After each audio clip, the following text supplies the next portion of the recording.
attention, please. This is your official civil defense broadcaster. One of the greatest threats would be radioactive fallout. Uranium fever.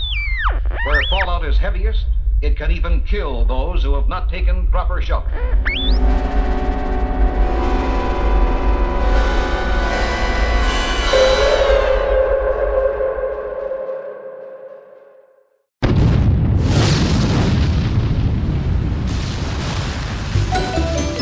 Broadcasting deep underground in a questionably constructed survivalist bunker is Dave CHAFINZ and Kenneth VIGUE, and your host, as always, Mr. Robots. This episode of the Fallout Hub is brought to you by Sugar Bombs. Sugar Bombs! Who needs teeth anyway?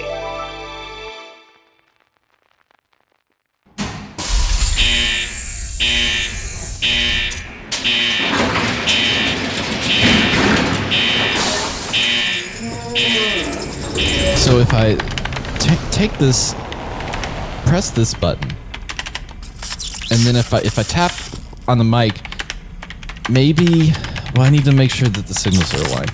Because if the signals aren't aligned, we're not going to be able to make it out of the basement. Is it a basement? I wonder what the floor plan is. I don't think Tom left floor plans. I think the mic is working. Back with coffee. Hey, Ken. How's it going? Fine. I don't want to alarm you at all, but there's like people lurking in the woods out there, and there's a car that's just kind of parked, tucked underneath some trees. I think we really need to start looking at security with this place, considering how many people break in here. I mean, the doors controls are on the outside, which probably doesn't make much sense. Yeah, you're right, because it's like a vault. So like, but no, he just did a replica of it, so you wouldn't actually have any of the things behind it. Now I'm curious if he has like a little box so that we can like get batons, because I feel like batons are pretty scary. I mean, if we roll up and we've got batons, wait, let me. Here's a box over here. Wait, nope, that's just batons for the majorettes at the local high school. Dang it. Well, here's your coffee anyway. I'm getting tired of Nuka-Cola Quantum. I've been drinking it for a month now. Oh, thank you. Oh my God, where'd you get this coffee? Jesus. I don't know. It's Appalachia's best. Ken, it's gonna come to words. It's gonna come to words.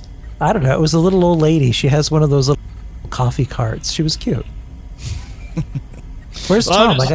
I got his with extra sugar, extra cream, and so here's what happened. Tom is in quarantine. I'm sorry, what? Tom has been quarantined by Mr. Handy. What? Today's a hell of a day to all die, of a sudden, Tommy. Tom gets back. He's back from his trip. You know, he saw you up there. Perhaps a little good old Fallout 101 Massachusetts. for the And listeners. Mr. Handy scanned him as he came in the door, and then grabbed him and forced him into quarantine. I mean, we spent all day Saturday together. Should I? Do I have what? Am I sick? I think he's sick. But Mr. Handy didn't give me a chance to ask him if he was or not.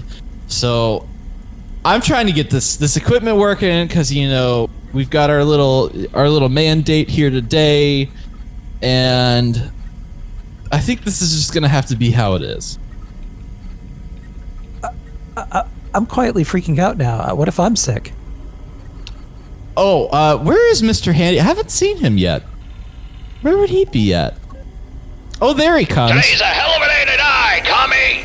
Pardon me, sir. I appear to be malfunctioning. It's so good to see you alive and well today. Oh God, he's good. Well, good to why see is he you wearing anyway. a surgical mask? Is he programmed to do surgery? Should we check on Tom? Oh, we probably should. But here's the deal. Let's just we'll just have a little conversation and wait, because I don't know if I really want to get near him. You seem to be okay, just from what Mr. Handy is, I guess, talking about. So I think we just go ahead and roll into our normal broadcast and see if we can get it working. All right, if you say so.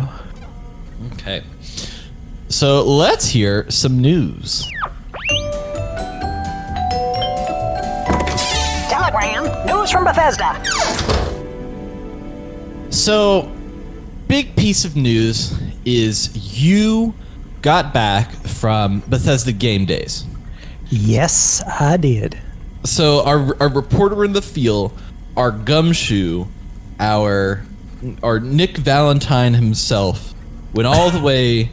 I guess that's not very far for you, but went all the way to Boston, and got a chance to talk and hang out and do a live show of Chad the Fallout 76 podcast. So Yeah. tell me about your experience there. Picture it. The break of dawn. The mountains of New Hampshire. I emerge from my house. Cold, incredibly cold day. Drive down from New Hampshire to Boston, and I haven't been to Boston in, almost 14 years now. Really? I mean, I have a pretty good memory, so I still knew my way around the city. It was at the PAX East was at the Westin Hotel Seaport, it's the Boston Convention Center. So I get into the city. There was no traffic that early, since it was on a Saturday. That's what I was really hoping for, and immediately get caught up in typical Boston construction. So Siri and the nav isn't that fantastic at very small, like 1 or 2 block adjustments. Oh yeah. Mm-hmm.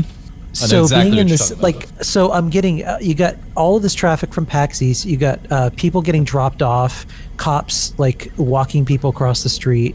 I circled the block like 3 or 4 times before I finally realized where the place was. I'm like, this is supposed to be a giant hotel. Why can't I find this thing? I ended up getting funneled into the PAX East parking lot, and then backed up down a one-way street. People honking. Then they saw I was from New Hampshire, and they said, "Oh, it's just one of those people." Eventually, found the Westin Hotel parking garage, which I had prepaid for. It's the weirdest, like, creepiest thing. The Westin Hotel parking garage is all underground, and there's like five sub-levels, and it's like really super compact. So I felt like I was descending down into the Metro game like sewers with like really tight hallways. I'm trying to drive the car down. I found this little cubby that I tucked it in. It's like the Metro from Fallout 3. Like when you're down in it, you're okay, wait, which line am I on? Where am I? And then, you know, because it's the city, and then, you know, I'm looking over my shoulder like, okay, am I gonna get robbed at 5 o'clock in the morning here? Take the elevator up to and into the hotel, and just poked around. I saw where Game Days was going to be. There was nobody there yet. Everything was closed up. It was at an Irish pub and Laugh Boston venue. So grabbed some breakfast and texted the gang.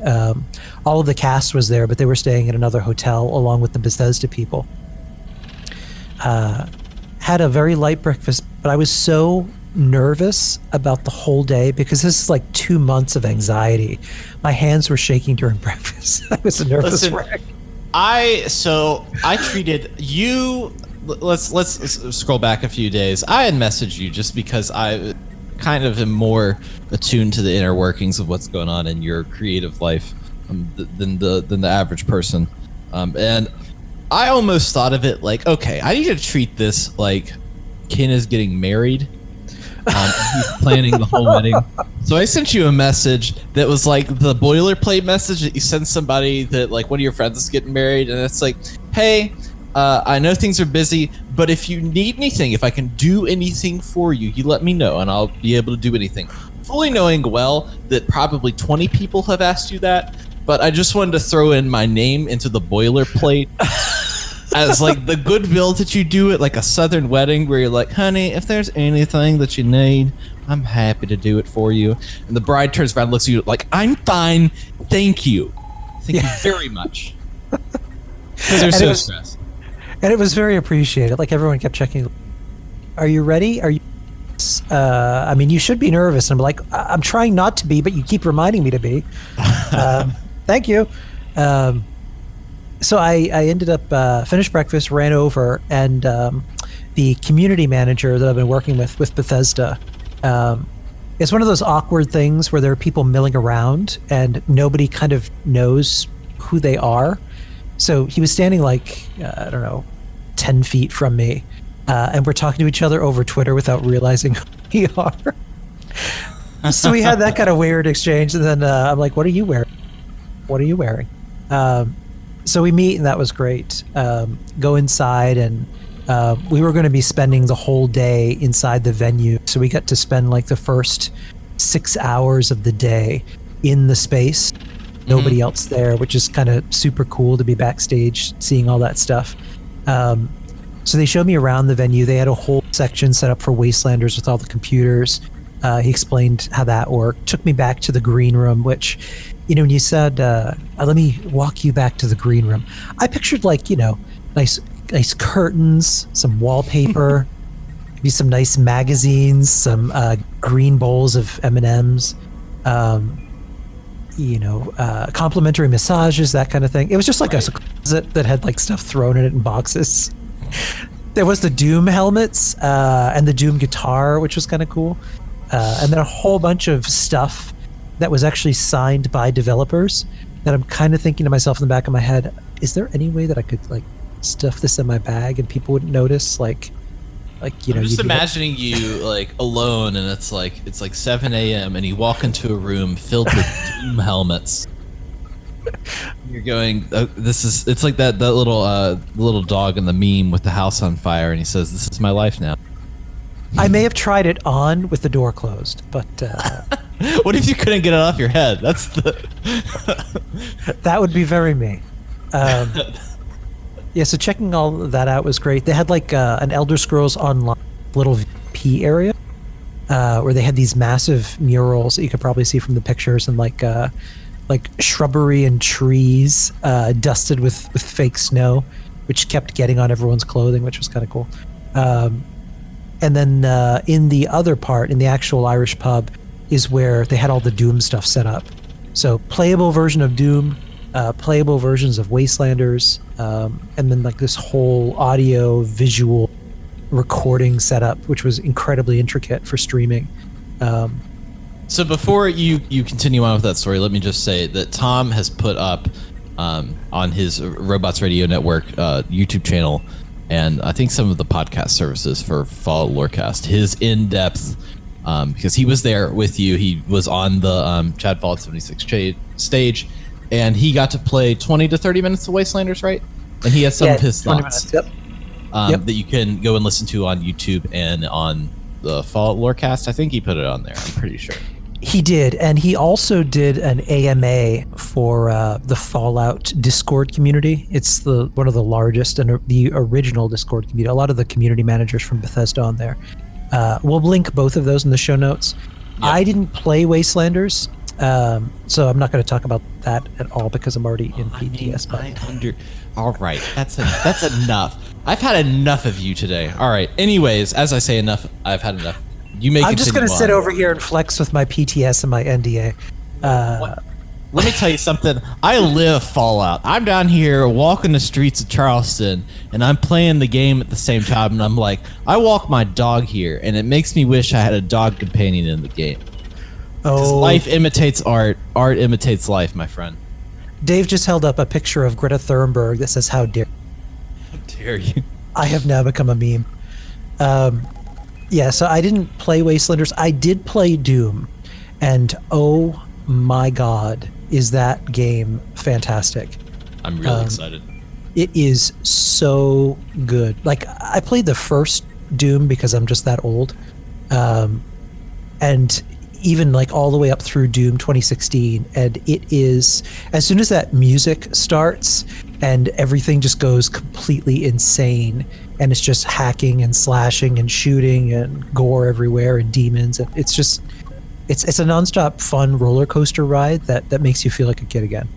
That was my first build in Fallout 76 back when shotguns were very powerful, and I had a 2-shot explosive double barrel shotgun. Yeah, same here. Yeah, and you had power armor, and you had the pain train, where if you sprinted at things, it would like stagger them, and you'd stagger and hit them with the shotgun, stagger and hit them with the shotgun. So you're like running at everything directly. You just became Appalachia Doom guy. But it was yeah, so that was really great. The cast arrived, and we finally got a chance to meet each other in person for the first time. They'd been there since Thursday, so they had a chance to really hang out in the city, and they did karaoke one night at a brewery with drag queens running the karaoke night, and completely inebriated, the cast started singing Country Roads exactly when some of the Bethesda people walked in. Oh, that's great. Fantastic. So I was getting these DMs on Twitter from some of the Bethesda people like, "Are you seeing this?" I'm like, I am now. So the timing of that was just perfect. But meeting the cast was fantastic. We got set up and everything. Then I immediately recognized him. So in walks Uncle Pete Hines. And I was getting a drink of water and introduced myself. And the coronavirus was a real concern. So some of the Bethesda staff there already had on like face masks and stuff. Mm-hmm. And they had almost canceled Game Days because of the concerns. I'm awfully glad they didn't. But we hung out for, a good 3 or 4 hours just shooting the shit with Pete Hines and talking about Fallout and the podcast and how we met, and he talked about some of his favorite scenes from the podcast, which is kind of surreal. Well, that's cool. Yeah. And then Jessica Duvall, who does the voice of Susie on our podcast, was doing her creepy little girl voice and creeping out Pete. It was just awesome. We when we got ready for tech rehearsal, to make it very clear, our show has a lot of obscenities which are used appropriately, I feel, in a survival situation where, if someone's getting shot or, you can't find toilet paper for a month, you're not exactly going to be all sugar and spice. So I left all of that out of the script, but Pete walked up to me, and his character, who was going to be on stage with us, the judge, was asking me a little bit about his motivation. I said, take all of the negative trolls every time you tweet anything, anytime you're out in a press article, you're doing an appearance in a video, all of those negative comments. I said, Chad and I represent the worst of Appalachia. You are just trying to live your life, be left alone.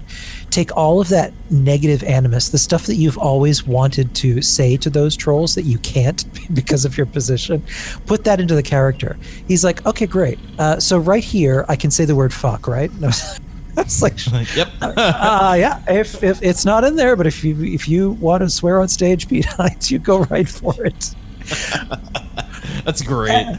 It was absolutely, yeah. It was seeing him drop F-bombs on stage and mix it up with the cast. It became kind of a game to get him to break character. He could not stop laughing at like Brian and some of Chad's comments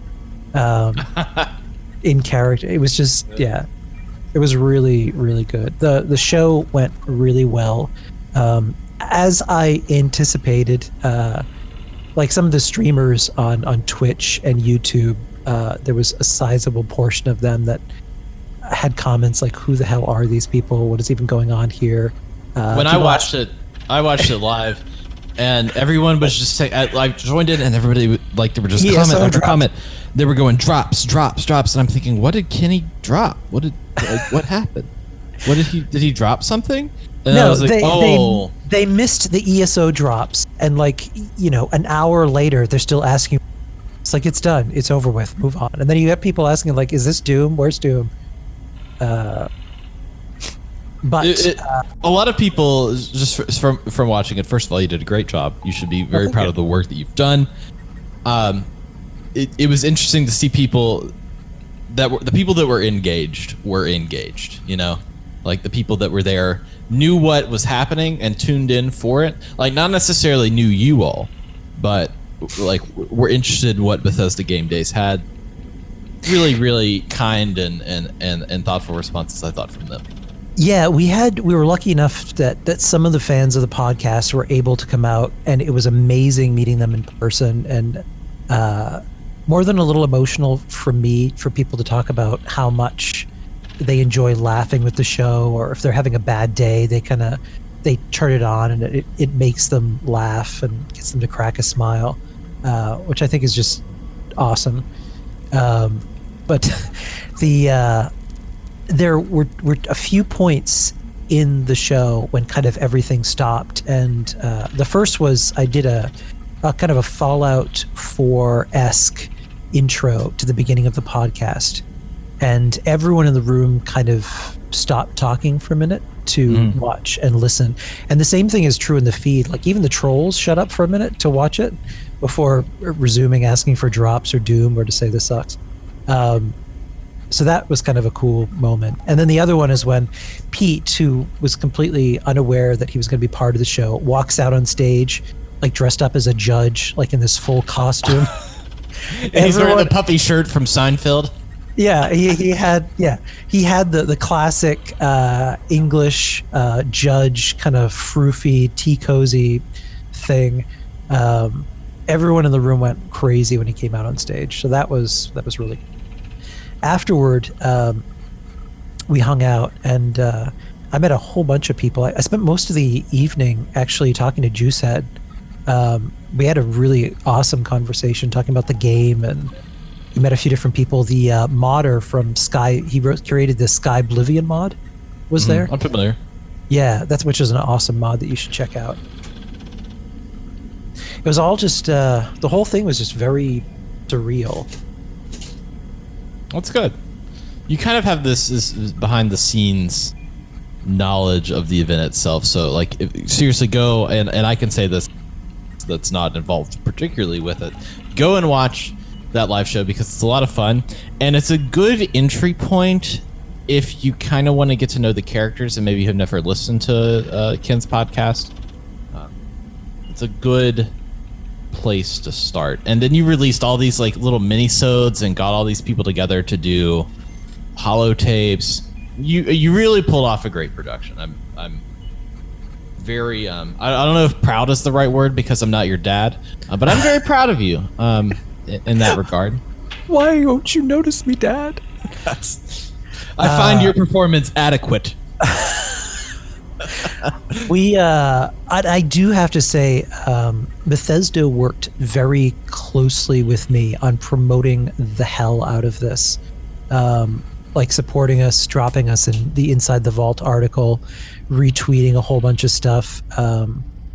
There was an article that Alex from Forbes had written, which was super helpful. So they reshared that, and we just went on the hype train, creating a whole bunch of teasers and lead-ins to it. So we ended up getting a bunch of people watching at launch, which was awesome. The net result of which, and crazily enough, this audience base of the podcast doubled in the last 30 days since we'd first launched this. Is just kind of insane. It's great. So you had a fantastic time doing all of the chat stuff. We're all very happy for you. But a lot of what people tuned in the first day to watch was the panel that the developers and minds behind Fallout 76 gave. Yes. So we have both watched that. Tom obviously has more in-depth stuff, but they were able to show off and talk about some of the gameplay with the Wastelanders update. Mm-hmm. So one of the first things, and like I had spent, so when I first did Vault Boys WV, I had spent a lot of time like poring over trailers, looking for context clues, looking for things that could mention this or that, or like little pieces that could be a reference to certain things within West Virginia history or within Fallout in general. So they start the character in the vault, and are kind of talking about that. But they come out and they have the sign for the Wayward. What is it called? Is it just called the Wayward Inn? The Wayward. Yeah, either the Wayward Inn or just the Wayward. I can't remember. They have a sign and it's like advertising what it is, but at the bottom it says "All kinds welcome," and that's a very. I pointed that out. I pointed this out and just watching it. It's a very specific West Virginia thing for businesses. Like if you go to any business, generally any restaurant, any kind of like place that's like out in the city that has like a following, you're gonna see pictures or stickers that say "All kinds welcome." That's in the little shape of West Virginia. Yeah, so I thought that was kind of a cool shout out almost. Yeah, like until you pointed that out, I didn't know what that was or even paid attention. I didn't even notice it until draw my attention to it. There's this culture here that is particularly, and I say this as like a city person, but almost like keeping West Virginia weird and open, similar to. Not to the level that maybe like a place like Austin, Texas has, but almost like being accepting of all kinds of people because we're all kind of out here, wastelanding it in West Virginia. But I just thought it was nice. That was kind of my first takeaway. But then they go down and they're talking to people and they're showing all these dialogue options, which first of all is cool to see that and cool to see it in their like design more like old school Fallouts, like particularly even Fallout 3 and New Vegas, but even, I mean, with the focus being on the face and the character, I mean, that's really taken from Fallout 1 and 2. Right, yeah. The dialogue options, though, were interesting to me. Not only did they have dialogue doing, like, having really good charisma or having a lot of strength, but having under the amount, so, like, you can sound like an idiot if you have low intelligence. Yes. Which I think is like that's like, to me, that's like classic Fallout, because that's what you do is you make your character with intelligence of 1, and then you just go around and you're like, hammer hits good. So they showed off a lot of the dialogue. They showed off this Wayward Inn and kind of this interaction with I think a Duchess and Mort, which you can't get more West Virginia than those two names. No. Duchess and Mort. When you see them, they kind of almost have this like in and out of focus thing where they're doing something, but in that particular location, you can see a lot of the work that you put into of updating. What they said that it's updating the lighting, but it really looks like the graphics have kind of gotten better of how the whole game looks. Yes. I don't expect you to comment particularly on that, but I thought it was very cool to see. They showed off some of the settlers settlement of what's the name of it? The Foundation. Mm-hmm. They showed off some of that, and then they showed off this one quest where you're in the Big Bend Tunnel, and you're escorting a pack of Brahmin, which is like, first of all, great. Like when you start escorting packs of Brahmin, that's when it hits like my kind of Fallout. Yeah, I'm with you there. Like the very first community that I ran or I created before the aristocracy, which I didn't create, but on Discord, and I pretty much run the community there. We had a group called the Appalachia Trading Company, and I wanted to create something kind of like a Crimson Caravan. Mm-hmm. In Appalachia. Like we did role-playing quests where we'd walk, not run across the map, no fast travel, and do like trading missions, or we'd go and secure specific things for people. We'd take requisitions, which was a lot of fun to do, but it's hard to kind of do that without kind of some prompting or scripting. Right. So being able to do that with NPCs is just kind of, as soon as I saw that, I was like, yes! Well, and to do it in that tunnel location, like that's kind of like the only real intro-based location within the game where it's like you're kind of going through this tunnel to I mean, not kind of, you are going through this tunnel. But to have this like Blue Ridge Trading Company, I think was the name of the or something like that was the name of the faction, and had its own logo, and it has the mountains, like the actual Blue Ridge Mountains, which is where I grew up. I grew up in the Blue Ridge Mountains, and this is my favorite faction. So you were escorting these Brahmin, and then raiders attack, and you're like trying to protect these Brahmin from the raiders. There's people in the faction that are trying to help you. Like, just that level, that's the kind of stuff that I want to do. Like, that to me is like a perfect event. Yeah, agreed. And all this time, all of the characters have some of the new weapons, like bow and arrow, the Gauss minigun, which apparently is just very, I think one of the developers said it's just very expensive to shoot. It's just like raining gold. Yeah, I can imagine. So, and I think they had the plasma caster, and it was interesting because the bow and arrow had special arrowheads you could craft, so it was like almost like different effects for a different arrow, which I thought was really interesting. And then they kind of ended it after that. I don't want to go too in-depth because I know that Tom has a lot of that real in-depth knowledge with it, so you should go check out that. You should go watch that gameplay video and the panel. They talk about a little bit of what the future is. They put out like a community calendar of stuff leading up to Wastelanders, and really it goes through May. They show off where Fosnod is happening again in May, and that was kind of it for the panel. What were your thoughts on the panel itself? You don't have to talk about. I'm trying to step around so much and try to get you to break, and one of these days you'll break. I'll break on April 7th, sure.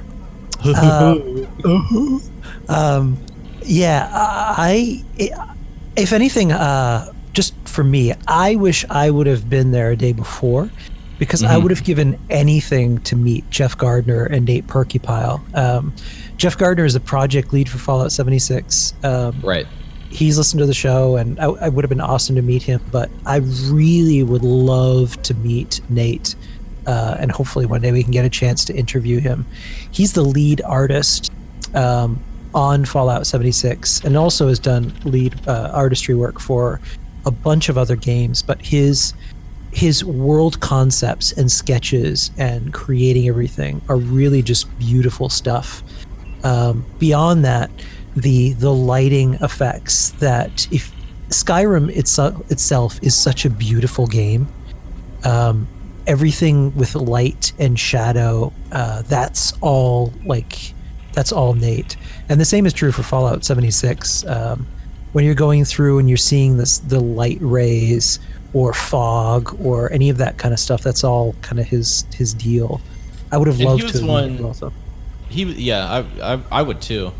He was one of the people that is most interesting to me because just from people that went to the Greenbrier event, and there was one particular West Virginian who went that was asking about like how did they get so much reference material, and Nate was there, and he said that he went out and did scouting for several weeks in West Virginia, just like taking photographs, going through places, meeting people, and it's like that's the kind of story that I would love to hear. You know what? And there's if that was never recorded or documented, that was a massively missed opportunity, because like a production journal of how a game would be made from Fallout 76, seeing like them from the very beginning, Nate going out and sleeping in motels, meeting people, ending up down dirt roads at Appalachia, like trunking through the woods trying to get an idea. Like that whole story would be absolutely fascinating to see. And it's very evident from somebody that has lived here and has done that for most of his life that there are nods in the game that really only locals would be able to get. So that this person has had experience with, like, has been not only been going and looking at things, but has been asking questions to the people who really know their stuff. I find it amazing. Yeah. Anywho, I've got two more pieces of news.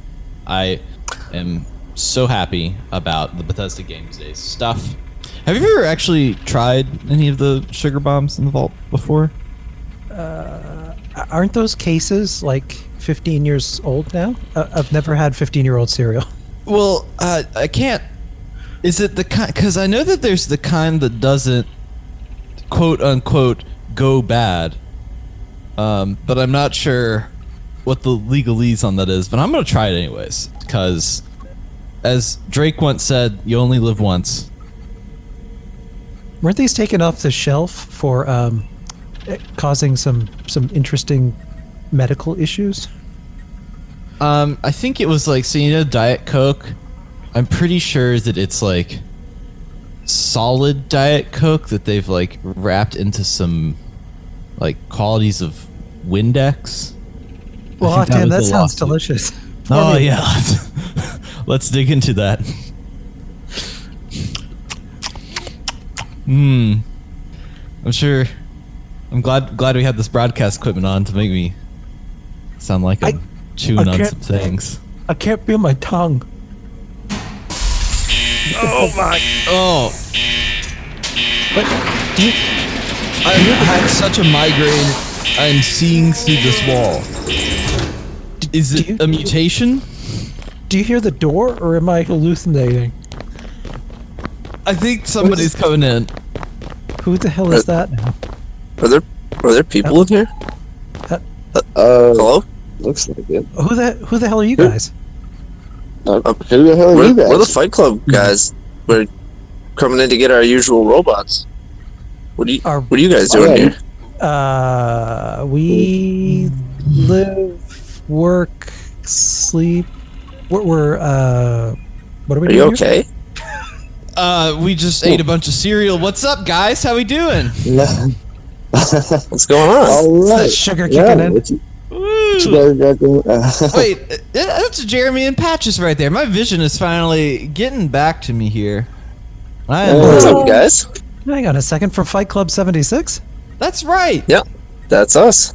Oh, That is correct. Well, gentlemen, you were looking for robots? yeah, what kind of robots are you looking for? Why do you want robots? Well, you see, we got this usual event that we start up once a year, and we're in here looking for the Mr. Handies and the Soltrons that we usually pit up against each other. But we weren't expecting to see anybody in here. Who's the general winner in that pit up? It all depends on how the robots are feeling that year. We've had a couple different results. It goes back and forth. Well, gentlemen, we happen to have this, I suppose, setup. This is like weird broadcasting equipment that we use in here. And so, how about this? How about let's do a fight here in a bit. But before that, let's like sit down and have a little conversation.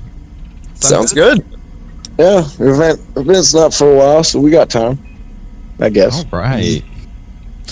So in the show, we have a tradition of doing a quick rapid fire 20 questions for our guests. And this week, since we have two of you, we'll do 10 apiece and we'll go back and forth between the two of you. So say the first thing that comes to your head. Don't linger on it too long, even though you probably want to. You should, because we're just looking for your innermost desires so we can draw them out and judge you for it. Oh, Now. Sounds fun. I love it. Yeah, I don't get judged enough during the event, so absolutely. Excellent. All right, so we will start with Patches. Patches, what two totally normal things become really weird if you do them back to back? Oh, Jesus.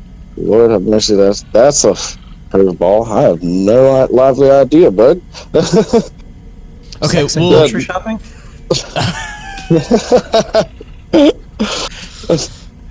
Oh, gosh.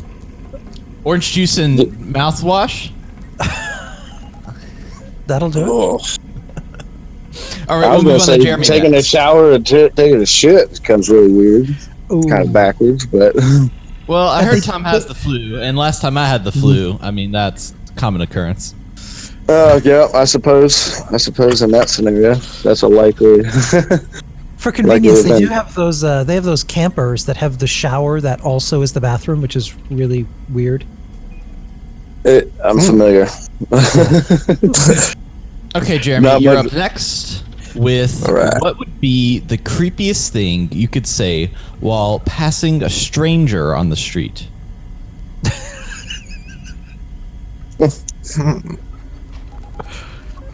Nice hair.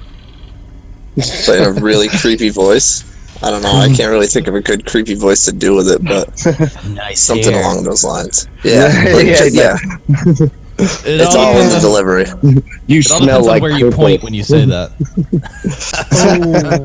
Yeah, that is a good aspect to it. All right, Patches. What is something that you recently realized you were embarrassed? Excuse me. What is something that you recently realized that you are embarrassed you didn't realize earlier?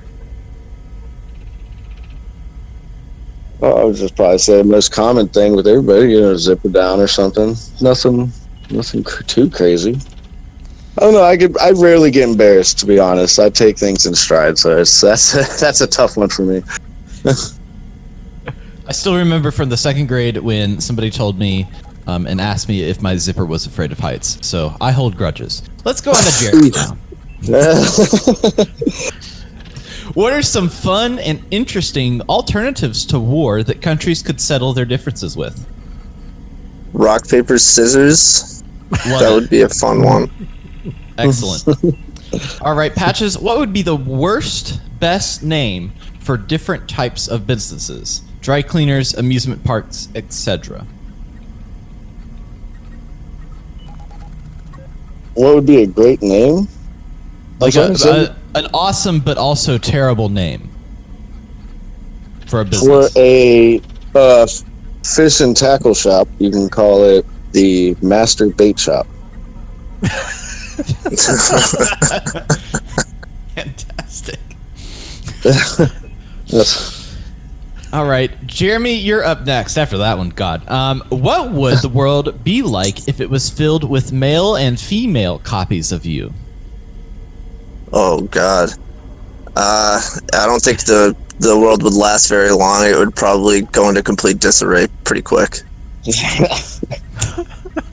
All right, Patches. What are some things that are okay to occasionally, but definitely not okay to do every day?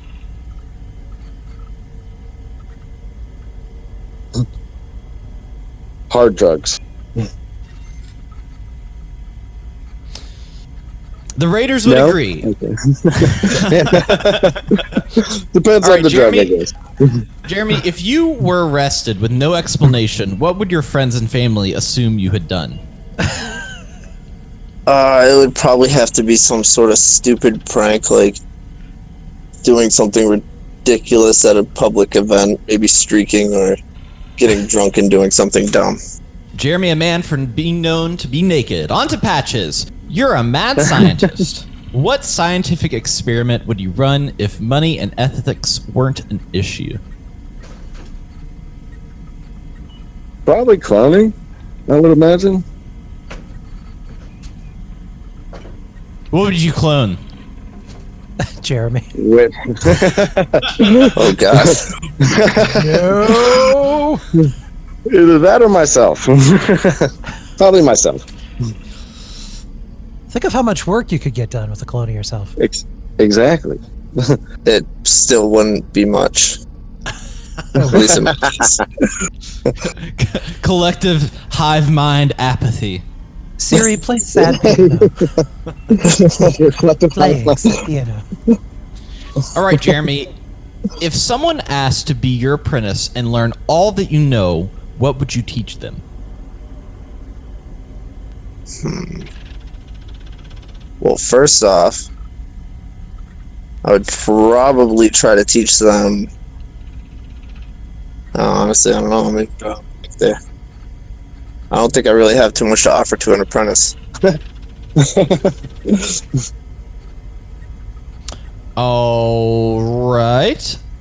Last one for Patches. If you were transported 400 years into the past with no clothes or anything else, how would you prove that you were from the future? Oof. I'd have a tough fucking time. I'd probably get burned for being a wizard or something. Burn the witch. Yeah. I'd be just the crazy old man, get ran out of the village and have to spend the rest of my days naked, hungry. All right, last one for Jeremy. And last one overall. All right, what would be the coolest animal to scale up to the size of a horse? Size of a horse. I would have to say a ferret. To see a giant ferret running around, stealing things, burrowing in holes, that would be kind of terrifying, but yet ferrets are fun. Slightly adorable. You got cut off there. What was that? What was that? I got cut off? Yeah, the name of the animal I didn't hear. Oh, it was a ferret. Oh, yeah. Are you gonna get him one of those like giant balls to like roll around in, or like tubes? Like, would they just like live in storm drains and like go through sewer systems and just like all of a sudden probably something like that. Just go to town. I fear that if you got them with one of them big roaming balls, that it would just destroy everything in its path. At that point, it's a kaiju. That sounds like an apex. It sounds like an apex predator type of thing almost. Like it would eventually need meat to survive. We could add that. We should add that. Get them to add that to Fallout 76 and be like, we need a mega ferret. Oh, Immediately. as long as I can mount it. Yeah. To battle. Well, gentlemen, that is all we have for our questions today. But we probably have more questions for you. But guess what? You unknowingly took our version of the GOAT. Ken, would you run those results back to me and tell me what our gentlemen have been assigned as their roles? Fantastic. Well, it looks like Patches is going to be running a trap base that is a grocery store and strip club. Wow. Sounds fun. Okay, so let's go to that. I am running a trap base that is also a strip club. A strip club? Yep. Sounds And good. a grocery store. And a grocery store. Yeah, it's you get everything you need right there. Pretty much. Jeremy running these results through. Oh, he's going to be an overseer. Oh, Wow. responsibility. Look at that. Let's start cloning him. That would be great. Jeremy. Gary. All right, gentlemen. So let's start with this thing that you all do called Fight Club 76. So when you were first playing the game Fallout 76, what was kind of your takeaways from your first impressions of that game? Because I know that both of you were kind of there in the first launch of everything. Patches, you can start. Yeah, I was excited about the game, honestly. And it was everything that I thought it was going to be coming out the vault. It was exactly what they, in my opinion, what they had advertised it as. So, I was thrilled about it. Loved everything. I missed day one. I missed beta, because that was when the game was, I felt almost at its best. I'm close to it. So I had a good feeling, a good vibe about the whole thing. Jeremy, what about you? Yeah, it was funny because I had a few friends that live in my hometown that started playing the game with me, and it didn't really take too long till they got frustrated and everybody kind of called it quits. But I kept playing, and it was funny going onto the Facebook groups and actually seeing Fight Club for the first time, and that actually introduced me to the community aspect of the game, because prior to this I had never really been a part of a community in an online game, so I didn't have like a bunch of online friends. So it was just it was weird to see it go from having a couple friends that I'm playing an online game with to just me for a couple weeks to meeting Fight Club and then really exploding and finding everybody in the community, all the different aspects that the game has provided and allowed people to create. Yeah, like at Game Days, Jeremy was there, and we talked about that a little bit. I had a similar experience that I had never played an online game before either, so it was kind of a whole new experience for me. Yeah. And I ended up making a few friends in beta, and then, you know, before you know it, you have a whole bunch of people that you call friends.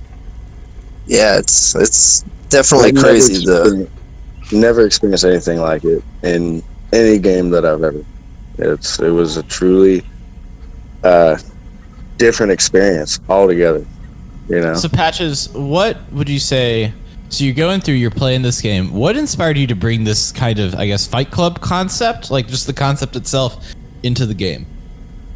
Well, I had joined a bunch of Facebook groups for the game before beta, and I had the idea back then because, as y'all know, the game was meant to be a role play game, and so I wanted my character to be business oriented. At first I wasn't sure what business I was going to open, and then I had the Fight Club idea due to, I can't remember what part of the game it's in or which one. I'm bad with my Fallout history, but there was a pit.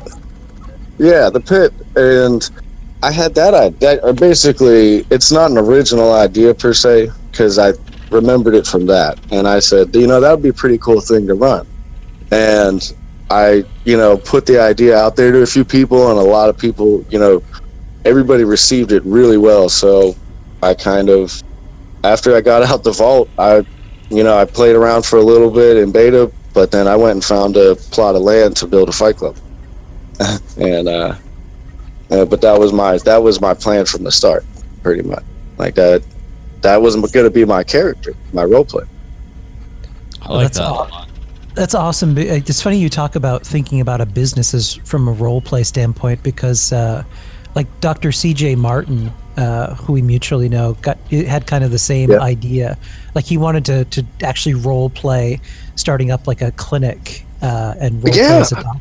Yeah. Well, I thought that was the idea of this game. You know, like we're a post-apocalyptic survival role play.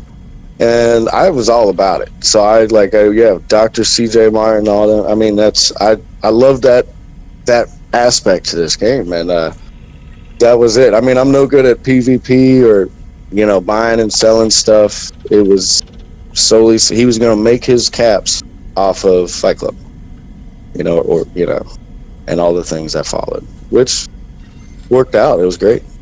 Yeah. So you ended up starting this, I guess, community event. So let's say that I am like somebody that just came to the Fight Club, and I'm ready to like participate in the fight or the event. What are the things that I need to do just off the bat? Not even like builds, not even anything. What do I need to do to get into the Fight Club, and what are the rules of Fight Club?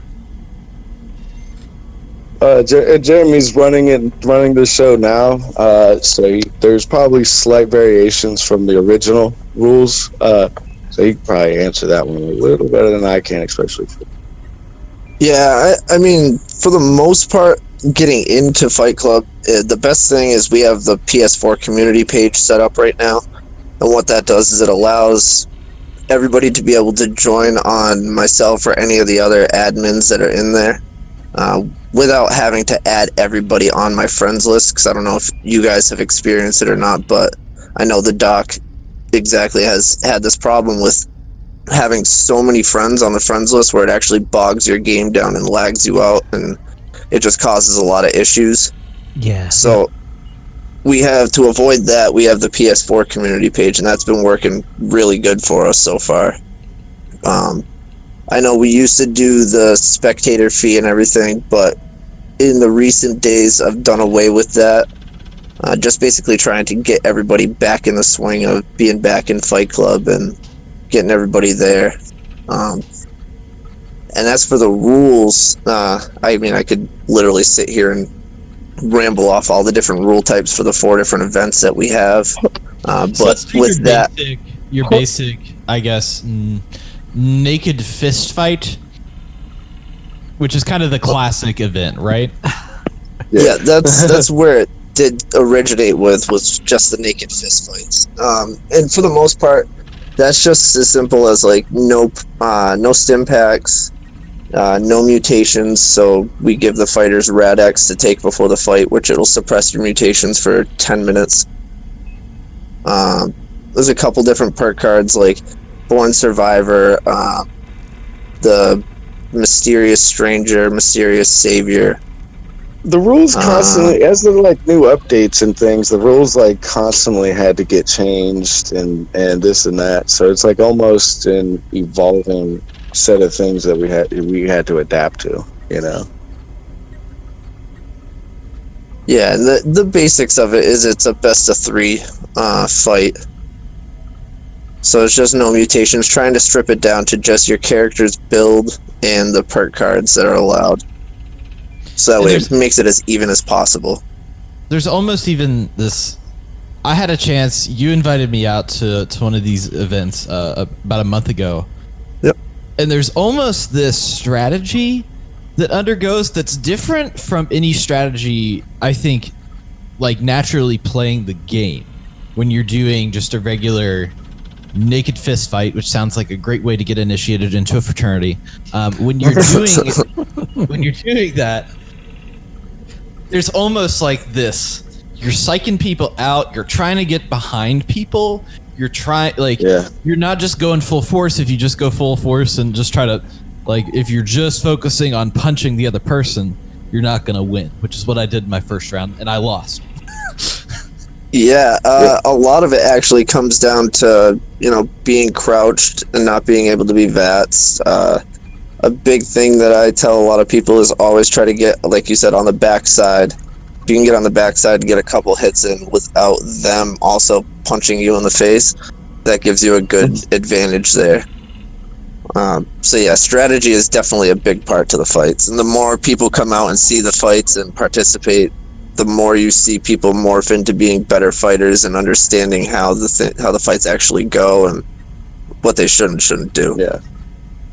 So you all have kind of come up with an idea for almost a build specifically for Fight Club. What kind of perks and stuff or mutations, or I guess there's no mutations when you use the Rad-X. How would you build that? How would you go about like building up a character specifically to fight in the Fight Club events? Oh, well, it's definitely a high strength, agility and luck build. Mm-hmm. And a lot of the perks that I used, I haven't fought since I started taking charge of Fight Club, but back when I was fighting, definitely like Iron Fist. I know anything like dodgy, trying to avoid taking damage or building your damage resistant up, like Junk Shield is a good tactic. It's a lot of plug and play, because even like Patches said, as they update and different perk cards become more useful for things and they tweak things, you can slightly change your build. Recently I know people started using Escape Artist, because when they crouch it brings that quick little chameleon and it will break the ability to VATS for a second, so that gives you that quick second advantage of not getting VATS. Bastards. I love it, man. Yeah, there's a couple people that are going to be mad at me for mentioning that, but I want to see these fights get more interesting. So, oh man, I remember when Born Survivor came into play.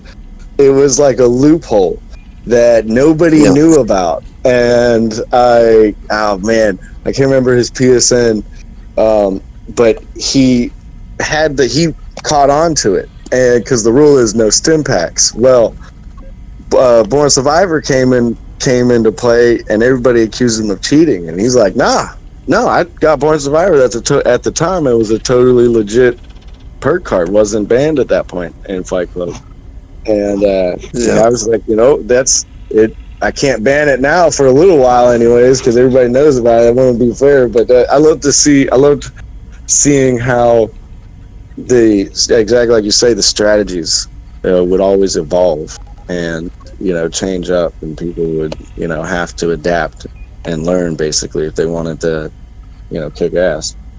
So is Born Survivor banned now? Is it like a thing that still goes on, or is it?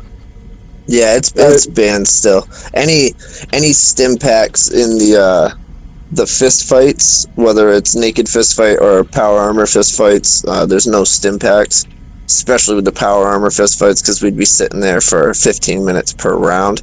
Yeah. And so what are these other, I suppose, events that you do? Like outside of the naked fist fight is your bread and butter when you're talking about getting together with a bunch of people online. You just love to get naked and fight and punch each other. What are the other things that you get up to in this fight club?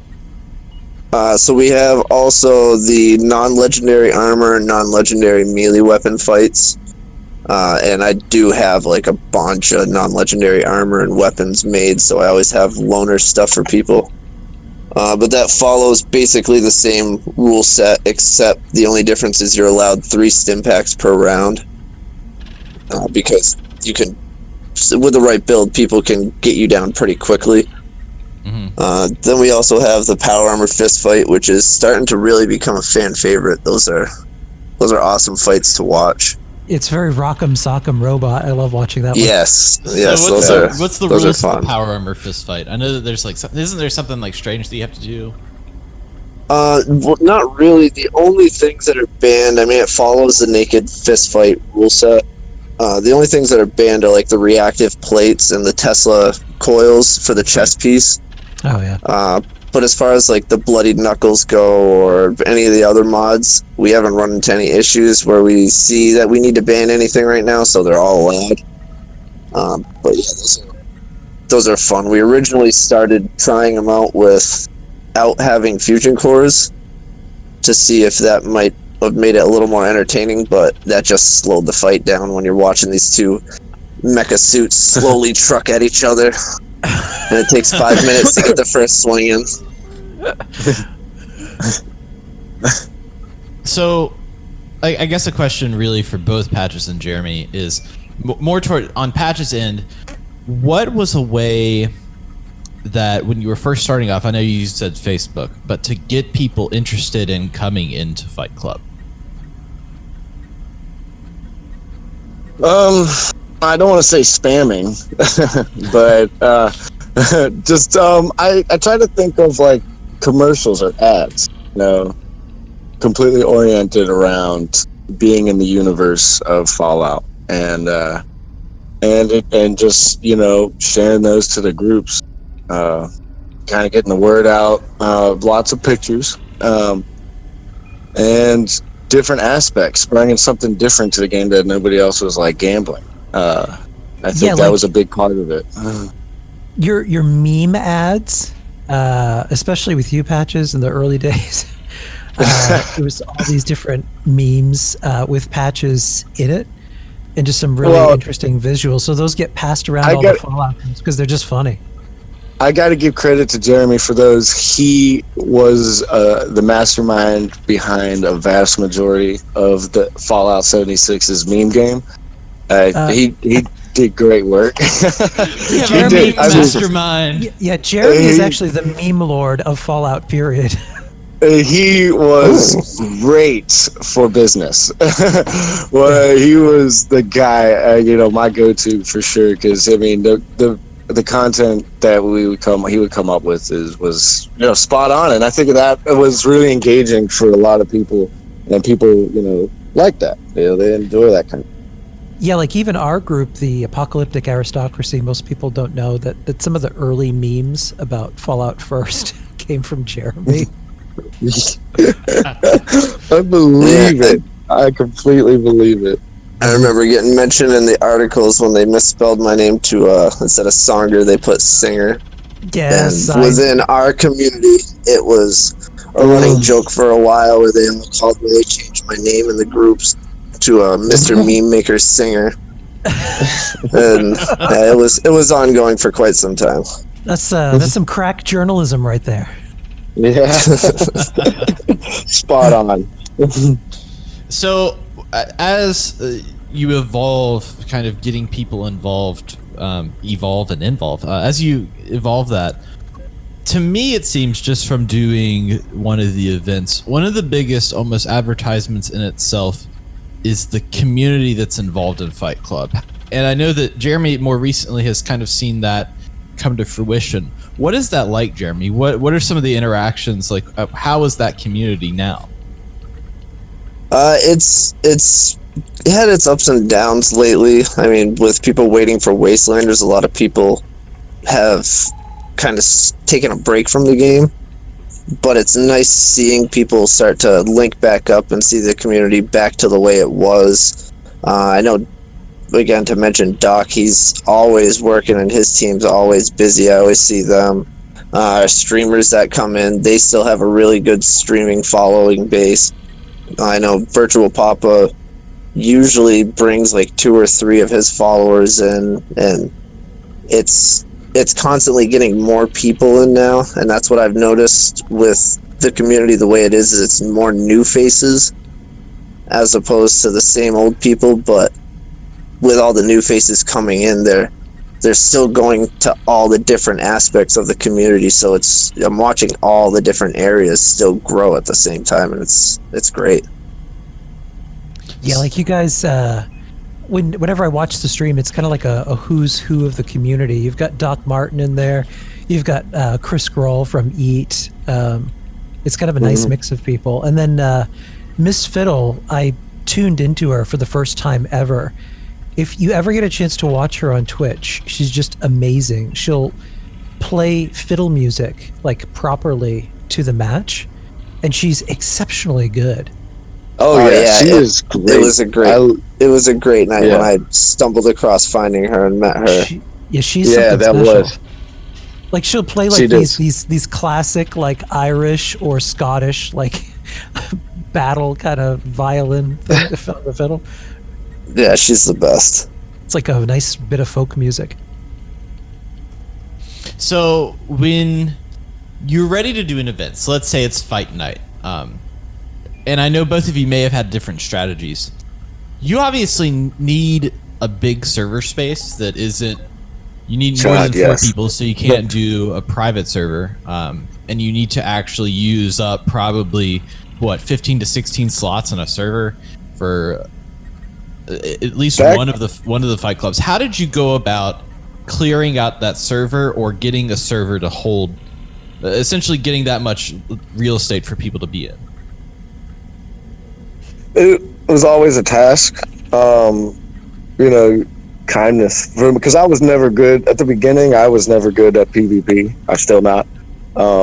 So it would be mostly, asking nicely, "Hey, bud, I've got this event going on," and 9 out of 10 times they'd be like, "Oh yeah, no problem. No worries," or they would join up. But then there was always, those occasions where I would call Jeremy, "Hey, bud." I need your help, and then security would come down. And kind of back in the day when PvP was a lot more aggressive, it would take a violent turn. And typically they would end up leaving. Let me escort you right out of the server. Yes, And you know what? It was great. It was awesome. I miss those days. It was really a lot of fun. Nowadays, I'm not sure how they handle it, if it's even an issue. Jeremy, how do you handle that particularly? I know that last time you were joking about the attack dogs.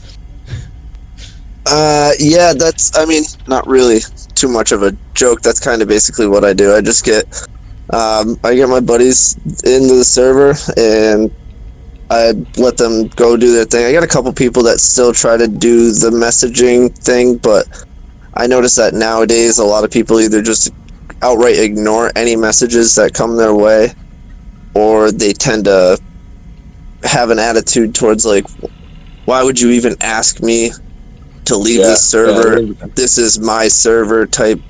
It's a dumb thing, so I just tell people, go ahead and go do your thing and let a couple people go throughout the server. And I tell people around 7 to join on the server and start trying to join in so we can start for 8. Within that hour, people come and go, and as long as you're in queue, you usually get in within 10 minutes. It's not as bad as it used to be as far as the wait time. That's good. So have you had any issues with, really have you had any issues with party crashers or like flat out cheaters past and today? Well, Patches, you can take the old days. Oh man, yeah. There was almost a story every week. Well, almost, and a lot of the time. But I mean, that was the idea. Like, I was having an event, and we had to have security, and security would do their things most of the time. But then there would be times where, like, we get a damn nuke dropped on our head, and it would be really tough to even get the event started. I mean, I don't know if you guys have heard of the one PvP guy, Kraken brand. He was the first successful raid, completely crashed the event, had to put a stop to it. I lost like 3,000 caps just from getting killed. That it was back in the day. I mean, he smoked us, but at the end of the day, it was still a fun event. People talked about it for weeks afterwards. And it gave a story for people. So back in the day, yeah, it was almost a constant issue, but we had a pretty good security team that handled it well. Jeremy actually prevented us from getting nuked, took the nuke and threw it off in the corner, completely ruined the guy's evening from trying to fuck with us. So it was a lot of fun back in the day. Sounds now I'm not. Oh, it was. I mean, it was always. Yeah, yeah, absolutely. We would always have to, back in the day, it was check the map, anybody in the silo, because there was no reason for anybody to be in the silo at that point. Right. If there's one person out there, you're not trying to get the queen by yourself, bud. Yeah, it's. I had brought it to PC because you guys are PS4. So we did a few matches on PC, and I'm going to be bringing it back next month. But we had the same thing happen where someone attempted to nuke the base. We all exited, and then it becomes hard for everyone to get into the same server again, and kind of wrecks the evening. Yeah, it does put a damper on things for sure. Yeah. So have you had any problem with particularly sore losers? I never did. Not too major. Nothing like everybody else would be like, no, chill out, buddy. Be cool. It happens. Come back next week to redeem yourself. There was always next week. Do you guys, do you ever have epic rivalries? Kind of WWF old school style? I mean, when I was running it, I would always fight, and I always beefed with everybody. I mean, I always got my ass kicked, but I was beefing with all of them. Yeah. So, as you're kind of building momentum around this event, as I said before, Jeremy invited me out to one of them, and there's almost this community. Like, there's a community that participates in the fight club, but there's this community that's almost added onto the experience and made this kind of fight club-ish town, this economy almost. And I think it really breaks up the events. Jeremy, kind of run everybody through what a typical night when you have your kind of most well-known people there, what that looks like in a fight club. All right, so right now, and this is only temporary until Wastelanders comes in, we're going to have to move, but right now we're at the Overseer's camp. And on that street, we have Fight Club, and that is a little south, I believe, towards Flatwoods. Across the street, one of our community members has the Fight Club Snack Away, where she offers free food and water to the fighters, and cheap food and water to spectators and other people. A little down the street, we have the Lucky 38, which is one of our biggest events that we have going on simultaneously with Fight Club, where Ryan hosts his roulette wheel. He does higher-low betting. A whole bunch of fun stuff happens there. A little farther down the caps, right? That's the whole thing. Everybody bets caps on this roulette wheel that's in the game, and then everybody's sitting in this casino looking to see where it lands and if they'll win.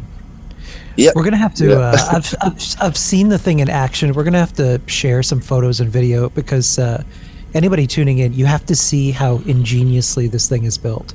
And you need to see the fight club that Jeremy has built.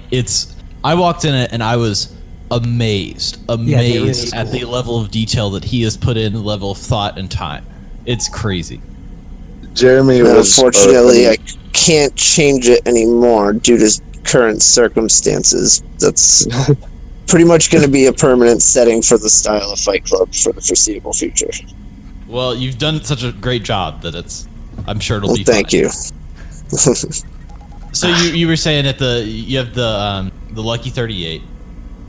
Right? Yep, and then a little farther down the street, we have the Bingo Blasto, which is basically similar to the Lucky 38, like it's a light casino type establishment.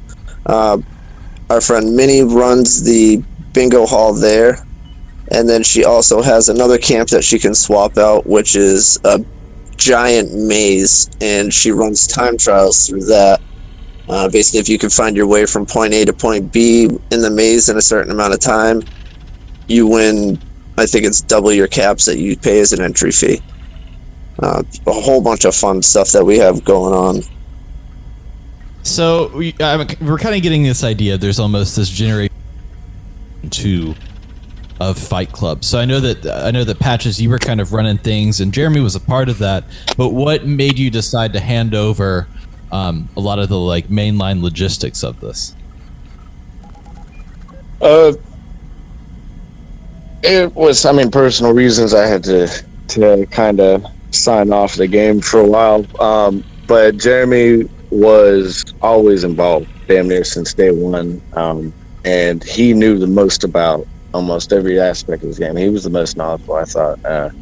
Good friend of mine. So it just made sense. And actually, it was time, He was the one.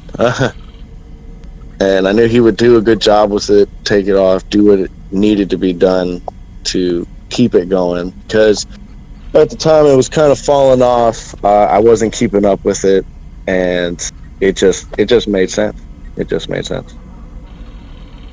It's interesting to hear. There's some emotion behind that, I feel like, and it's interesting to see, the silly thing from an outsider, this like Fight Club, but there's a real community there, and that's what I kind of got in having that thing. And people like I didn't know you and haven't met you until today, Patches, but people were asking about you at that Fight Club, and there's almost like this friendship that's being built over that time. Oh man, it's incredible.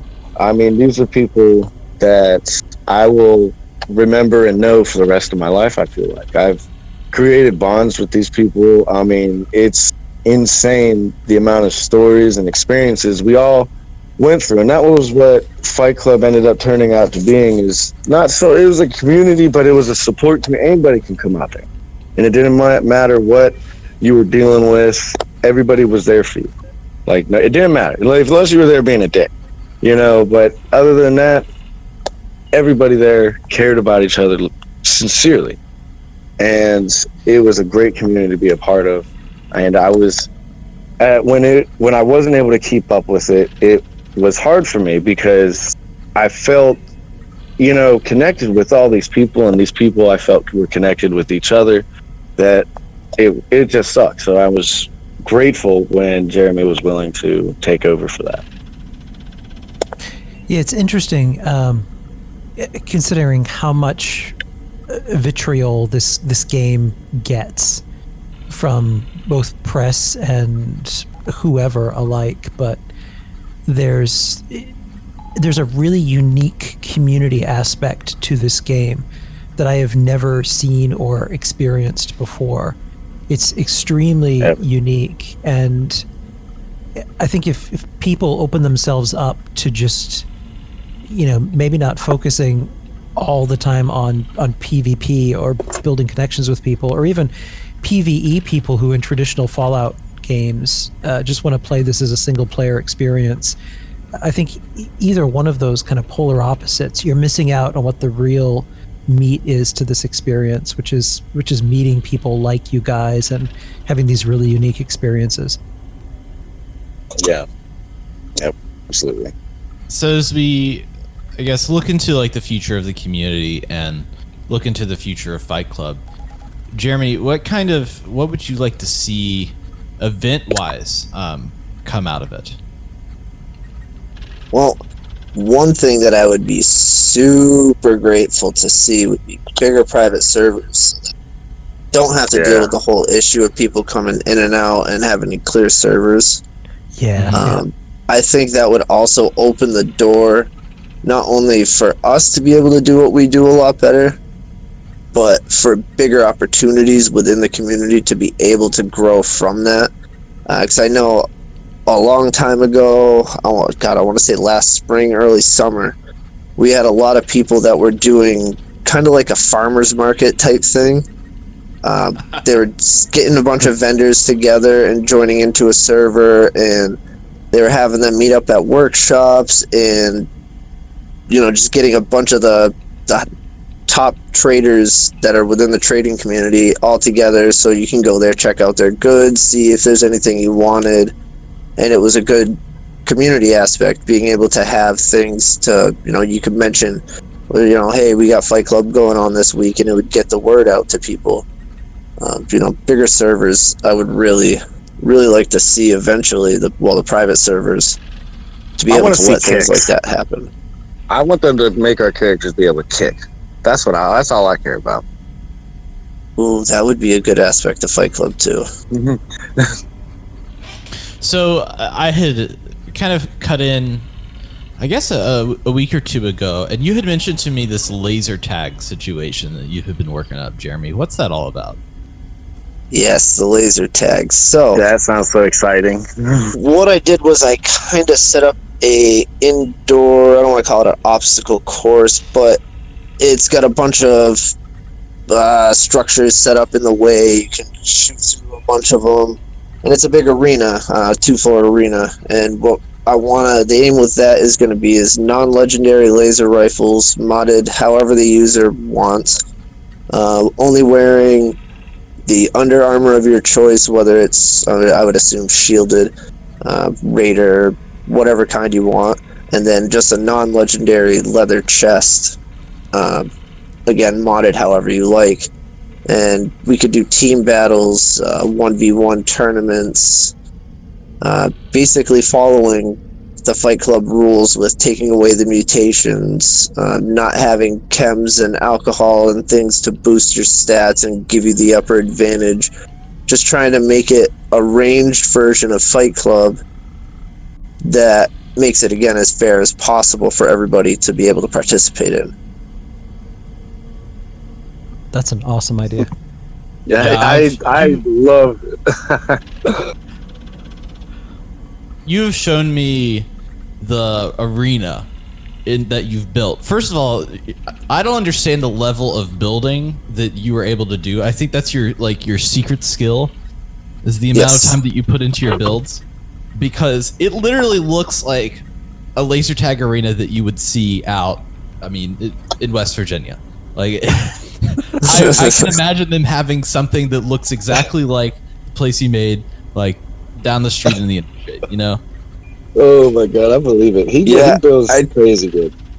I tried to follow as close to what I could think of as like an indoor combat arena style. So like the downstairs is a lot of ducking and crouching to get into certain areas to shoot, and a lot of things in the middle of the way, so it's hard to see your target.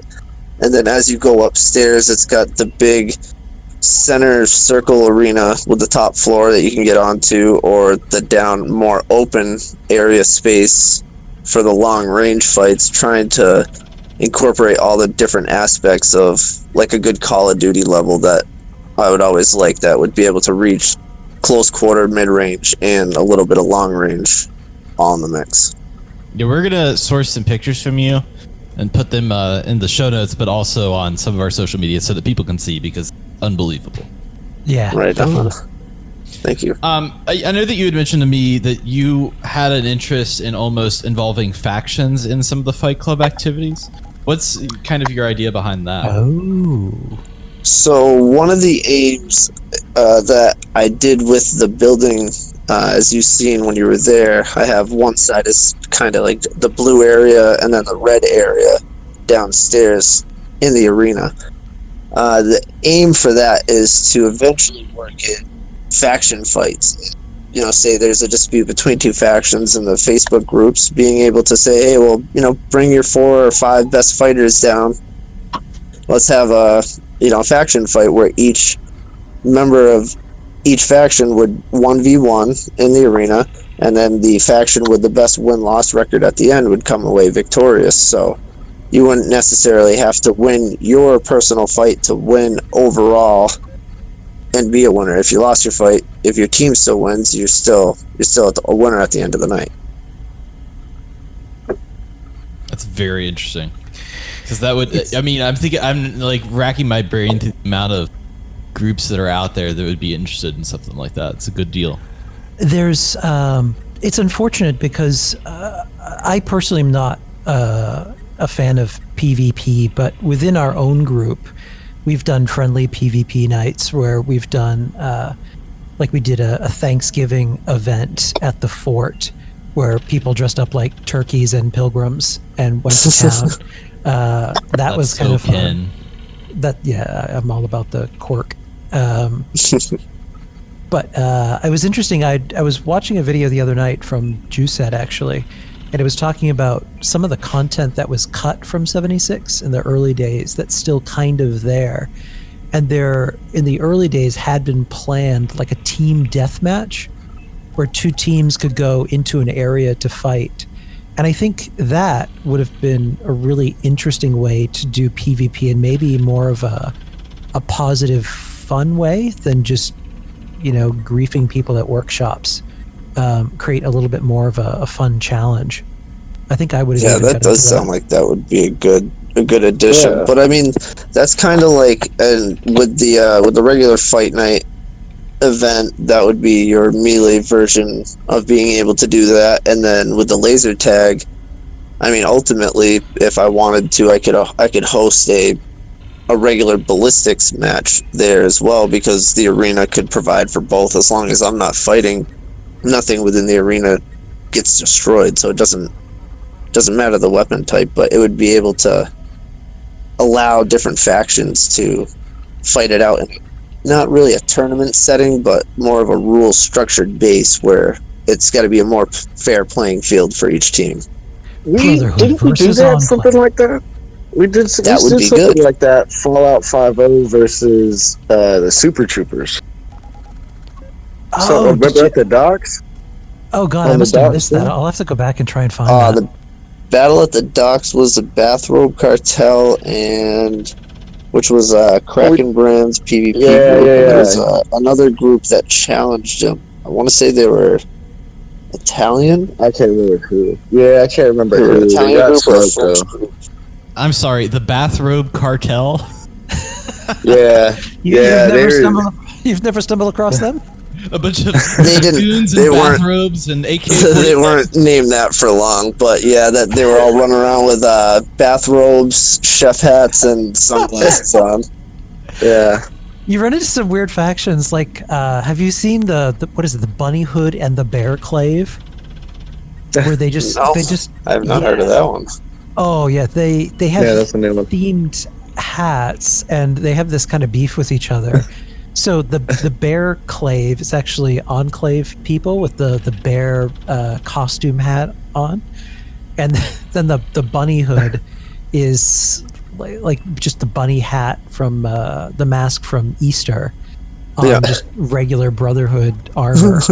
And like they've got logos and everything. It's hilarious. They probably shoot when on they sight. see each other, it's on. Yeah. Kill on sight order. So other than you've kind of got an idea for factions, you've kind of got this laser tag event. Is there anything else as far as your plans for the future of what you want to see Fight Club become? I mean, I'm always telling everybody I'm really asking for as much input and any ideas that anybody thinks would make Fight Club be better than it is. I'm always trying to get that next idea, and we're always inviting as many people as we can get out there, and we're always telling everybody it's a neutral ground where everybody is welcome. We want everybody to be there and have a good community fun event for at least one night of the week where people aren't barking at each other and arguing about I don't know whatever's going on the Facebook groups. It's always something. I feel like that's all my phone is nowadays, is just people arguing on the Facebook groups. Yeah, I agree with you 100% there. It's always the same stupid arguments. Yep. Or sometimes it's fun to watch, so I'm not gonna lie. I like to every now and then chime in and troll people and throw a meme their way. I can't lie. you throw a gas can on fire into the room and then just sit back and watch. Yeah. Some men just want to watch the world burn.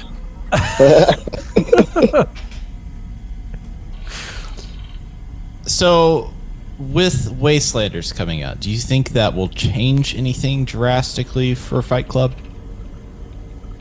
Well, I know at least one thing. It's going to change our location because there's going to be a bar going exactly where the Lucky 38 is currently located. So that's going to move our little neighborhood, but we do have to stay within that nuke zone because the first week we came back, we got hit with 4 nukes one night. So don't want that to happen again. So we're going to stay in that nuke zone, but I mean, other than that, I seen that there was talk about them having some Fight Club arena and the ability to gamble type thing that was coming out with the update. So, Todd, I don't know if you're listening, but I see you watching us, buddy. Yeah, they done janked my idea. I haven't seen a confirmation of it, but I remember I think it was like the second wave of news with Wastelanders. I'm gonna need a damn paycheck. Boxing arena and being able to have like casinos and stuff like that. So I don't know if that'll affect it any, but we'll see. Time will tell. It won't be the original, I'll tell you that. Ken, do you have any comment on that? Any information you could share with us? Expletive. Censor, exclamation point, asterisk. I've been trying to get him to tell me some deets here for the past week. Other than trying to Jeremy played a little bit of the Wastelanders. Yes, I did. He did. And I was lucky enough to get up to the crashed space station, which the attendant that was getting us through the line and having us sit down, I had asked her, I said, where do I find a bow? She said, well, it's endgame. You're not going to really have time to get too far. And I said, all right, listen, I'm going to the space station and I'm going to start exploring. Where do I got to go to find a bow? Do I got to go down to the bog? And she kind of brushed it off like I wasn't going anywhere. Well, within the first 2 seconds of me coming out of the vault, somebody was at the space station. I sent them a team invite and they accepted it. So I got to fast travel up there real quick. I kind of looked back at her and I pointed at the screen and she was just like, and shook her head. I was like, see, just tell me where the bow is. That's all I want. That's like the guy, what was it, when they had the Greenbrier pit, I talk about the guy that's like, everybody was mostly exploring the forest and the preview coverage, and it's like, oh, let's go to the White Spring, and there was one dude that's like, I'm just gonna run to Watoga. I don't know what it is, I see it on the map, I'm just gonna run there. And he runs in there, and I mean, this is like, if like, first time anyone's like in a public playing that game, and there's like robots shooting at him, and vertibirds flying, and there's like Brotherhood of Steel logos everywhere, and this guy is like constantly dying. He's like clambering through the wreckage. Yeah, that was my goal. Actually, I had messaged Ken while I was there. And I was like, where do I find a bow? I'm just, that's all I want to do in this. And unfortunately, I gotta wait until April 7th to fire a bow. Well, the stealthy I'm sure archers Ken has will be all back the experience. So, Ken, do you have any more questions for our lovely guests or robot robbers? I don't think so. I had an interesting one. Have you guys ever used the Raider Arena that's at the resort by Top of the World? I haven't personally. Patches, I don't know if you've ever foiled with that. No, I've never have. I built the Fight Club on the farm, and that's where I kept it. It's kind of small. In a way, I wish they would have had a larger one, like Nuka World in Fallout 4. I absolutely loved that arena. That was just so much fun to get in there. Now, the one you're talking about, that's the one that's in that. It's kind of like it's got those wood planks that are the walls around it. Yeah. And you can always usually find a raid. Uh-oh. Did I cut out? Ken, you cut out. I cut out? Okay, Ken cut out. Yeah, you did. There's a Raider power armor in the middle of, but yeah, it's right there. Okay, yeah, that's the one that I'm thinking of then. Yeah. Huh. No, I never thought of it. That's a good substitute if Wastelander takes away the Fight Club. So, let's say I'm somebody that's just listening to this podcast and I want to get involved with Fight Club. How do I do that? Where do I go to find all that stuff? So the best place to start would be the Facebook page, and that's Fight Club 76, Fallout 76, Fight Club 76. From there, we make the posts weekly on what's going on with the events, and I try to promote the community page in the PS4 community group and the Discord as well. But the Discord and the community page are the best two access points. The Discord, a lot of people talking there. We have the rules, the results, and things going on in there. And then the community page on the PS4 is actually how you'll get the access into the events each week. Let me just be an advocate and say that you don't have to be, from my personal experience of never doing it before, you don't have to be an expert in it to get a lot of enjoyment out of it. Just from doing a few fights, doing the casino just on a whim one night, it was some of the best community produced content that I've played in the game. So if you're kind of like on the fence of like, oh, should I try this? Like, it's worth trying it, and maybe at the end of the day, like, you're gonna find a community that you really connect with. Yeah, and again, like I said, we're always really welcoming to everybody, trying to get as many new faces out there just to try it. And the one thing that I really like is I'm starting to see the new people from the second wave starting to message me and talk to me about building specific Fight Club build characters. And once it gets to the point to where you're working on your own Fight Club character, it kind of gives you a new reason to play the game a little more. Yeah, absolutely. I think that's going to be my new Wastelanders build. Is my third character is going to be Fight Club specific. I think I'm going to wait until that drops and start working on that. Well, whenever you want to start training them up, you let me know, and we'll get you whipped up into shape and out there kicking ass in no time. You know, the one thing about playing this game is that I happen to actually know people who know what they're doing. One of the benefits of the job. Yeah. It's all about who you know. That's very true. Well, gentlemen, I want to thank you both for your time, but we need to go do some robot battles in the basement, particularly. Yeah, if you guys that sounds like a plan.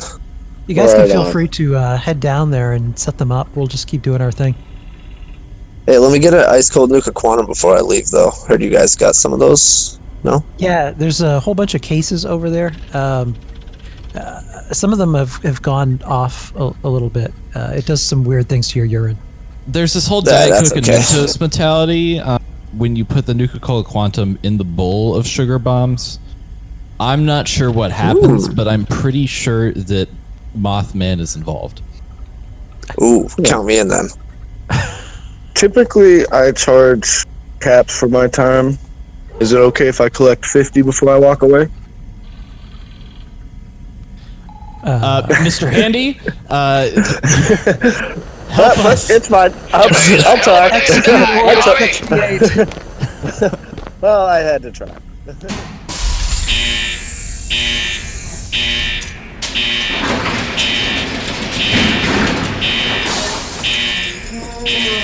I thought that went well. I thought that was nice.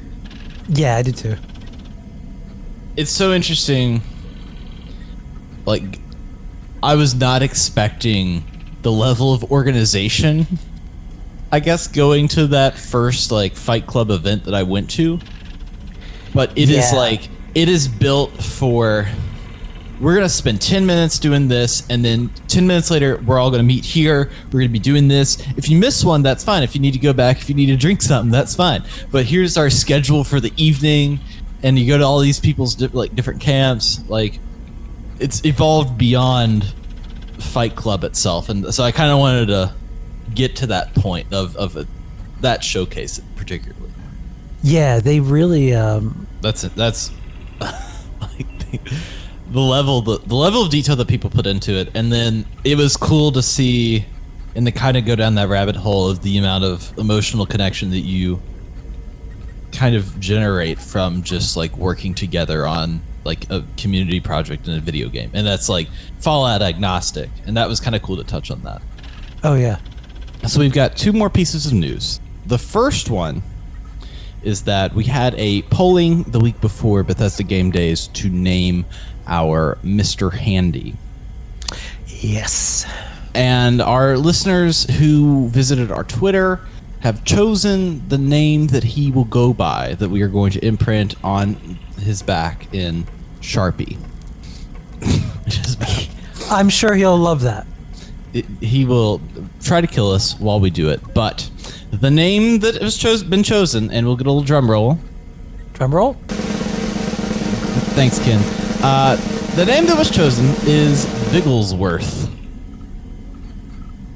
Bigglesworth. There it is. Right. Cool. I mean, in a way, I'm just glad it didn't end up being Turd Ferguson or Bodie McBoatface. Oh, well, I was hoping that it would be something like Bodie McBoatface. That was the whole idea, is that the people would get out there and they'd be like, let's vote on something really stupid. But I thought for a bit Turd Ferguson was going to win. I really did too, and I was like, oh, okay, well.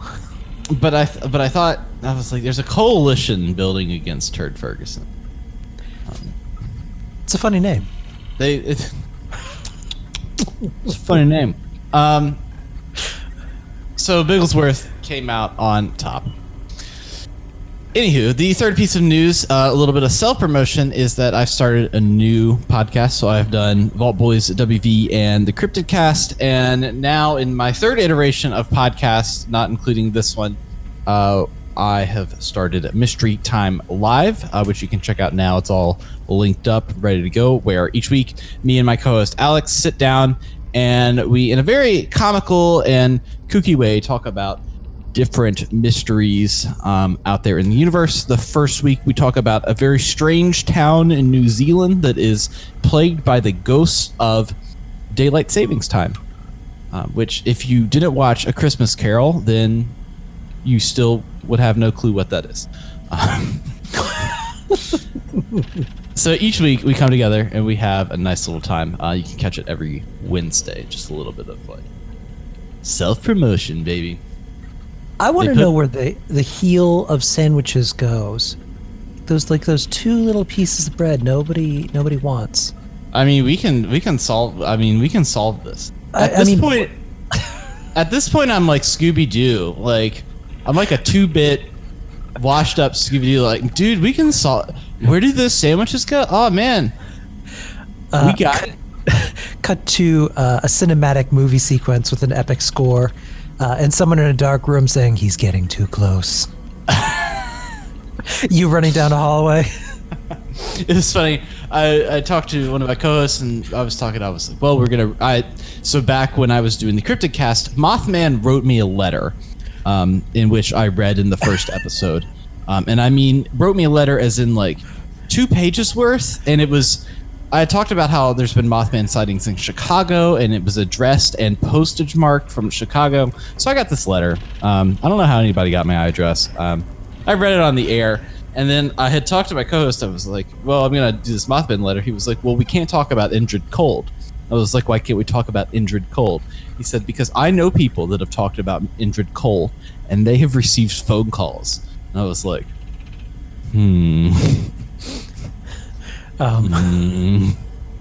So, Ken, I've set you up for a phone call here soon. Anyways. Oh, great. I didn't say the name. You said it. It was him! J'accuse!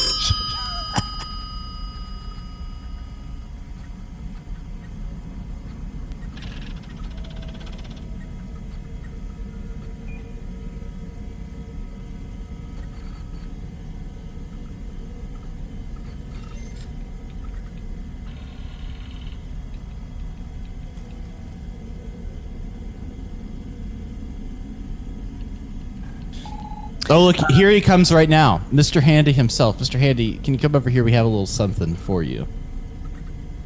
Hey, Mr. Handy, look over here. Tom was touching all of these surfaces.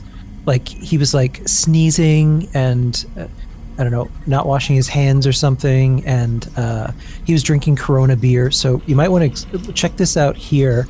Let's do a scan. I'm a juggler. I'm an amateur. Look at me juggle these items. Oh, hey, look, it's Brian Fargo's trumpet. Let's play a song. Keep him distracted. I'm writing shotguns back here. So, Mamba, Mamba, Mamba, I don't want to leave the Congo. Oh, no, no, no. G-L-E-S-W-O-R-T-H.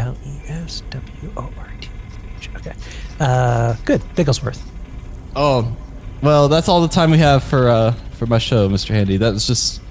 Yeah, thanks for participating. And looks like these surfaces are sterile now. You're good to go. Thanks, Mr. Bigglesworth.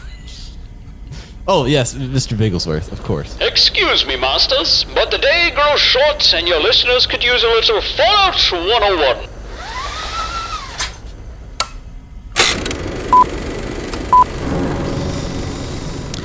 What do you got for us this week, Dave? What are we going to dig into here?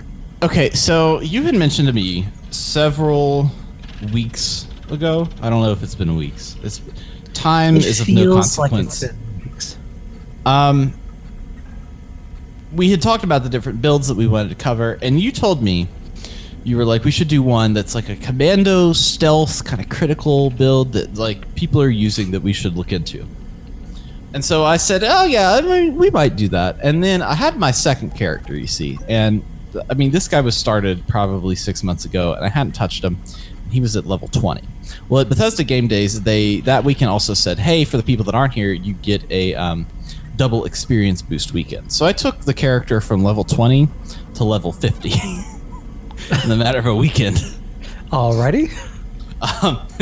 So it was like the time that I played, there was points where I was like, okay, I need to take a crafting break, and we got to make this snappy because like I got to get back out there. It's like a 1980s montage. You've got the upbeat music going. Yes. Multiple camera angles. You leveling up. It was much like Rocky, training that happened very quickly in the course of the 5 minute that they have that little montage. Gonna need a montage. I managed to hit level 50. I've done the Enclave quest up to when you launch the nuke, and then I've just finished the DMV quest on the Brotherhood of Steel, and then I hit level 50. So most of that time I spent. I didn't really farm very many monsters. I just like, if there was a quest, I did it, and I did it like it was like if there was something near me that had quest experience, I would do it. So if an event happened near me, I would just do it. I wasn't like farming particularly anything. I just like went through and said, okay, this is what I'm leveled for. I spent up to level 30 in the Savage Divide. I spent up to level 40, really up to level 50 in just the Mire. And I've started to get into the Cranberry Bog like an actual Watoga at level 50, which I guess makes sense from a perspective. And I did it all on a private server, which is kind of nice. One of the benefits is I didn't have to worry about, I walk into an area and all the enemies are level 80, since everything pretty much scales to what you have if you're in high level areas, which is my problem in the Savage Divide if you play in a public server, because it could be that everything is like 20 to 30, which is pretty good, but it also could be that everything's like level 64 Super Mutant Masters with a minigun, and I'm like, okay, I have rank 2 of Expert Rifleman. What do you got? And he has explosive bullets. That's a problem. So I did a commando stealth build for this character. with the idea, but I guess the mission statement was, I wanted this to do two things. First of all, I wanted to get maximum damage from sneaking, because one of my favorite game series of all time is Metal Gear Solid, and I wanted to make this tactical sneaking operations in Fallout 76. Second thing was, I wanted to really figure out criticals, because I don't know any. Before I did this, I didn't know anything about critical shots. So what critical shots are is in VATS, you build up a meter, and when you get the full meter, it'll say critical, and then you press, and I think on PlayStation it's triangle. You press that, and then the next shot that you take is a critical shot. And for years I've gone through and not really known what that is, other than it's good. You know what I mean? It's like, and now it's like when Goku punches a bunch and he uses the Kamehameha, it's like, okay, I can make this orb of light and power happen. Yes, he has to scream for 15 minutes, but eventually he gets there. Eventually he gets there. So it was done with that aspect. So to get into the criticals, there's some math involved, which is hilarious to me that there's math involved. If you were trying to calculate how much damage you can do with your criticals, your damage equals the damage paper, which is the damage displayed in your Pip-Boy on your weapon. Like, it'll be whatever is, like, if you're running a bloody build with a bloodied rifle and your damage is like 4,000, it'll be that plus the base damage. So that's the weapon damage, including mods, and any if it's a melee weapon, it'll be like including strength, but it excludes perks and legendaries. So you've got your damage as it shows in your Pip-Boy, your base damage, and then there's your critical multiplier. So your critical multiplier automatically is 1 plus anything that you get from magazines, anything that you get from the perk Better Criticals. There's some bobblehead bonuses. There's a few consumables that you can have to get that multiplier higher. So it's the damage paper plus the damage base times the critical multiplier, and then that is how much damage you do with the critical shot. So now there's a test that I'm going to run. No, I'm kidding. There is no test that I'm going to run. Good, because I would have had to step out for a reason. Yes. So the best way to build criticals is, first of all, the higher your luck skill, the more you're able to build in VATs per shot. So if you're trying to go for this build, you're going to want to probably have 10, like 15 in agility, 15 in luck, just so you're having a lot of space in VATs to shoot shots, plus the ability to build the critical. And that's all relative to your luck skill. There are some different perks. I have a build that I'll link with all this. I use a perk called Psychopath, and essentially every so often, if I get a shot, like a successful shot, that's the Psychopath is kills, and it's if I kill an enemy in VATs, it'll automatically fill my critical meter, so I'll be getting off a critical shot. So it's like the amount of critical shots that I can take increases based on that, and then there's other perks like I think 4-leaf clover is one that's for each successive shot you like build your critical meter more or instantly fill it. And the dependencies on those perks are more like what you have room for, because your luck tree you're gonna fill with other stuff that you'll need for the build. Mm-hmm. So you're building these criticals.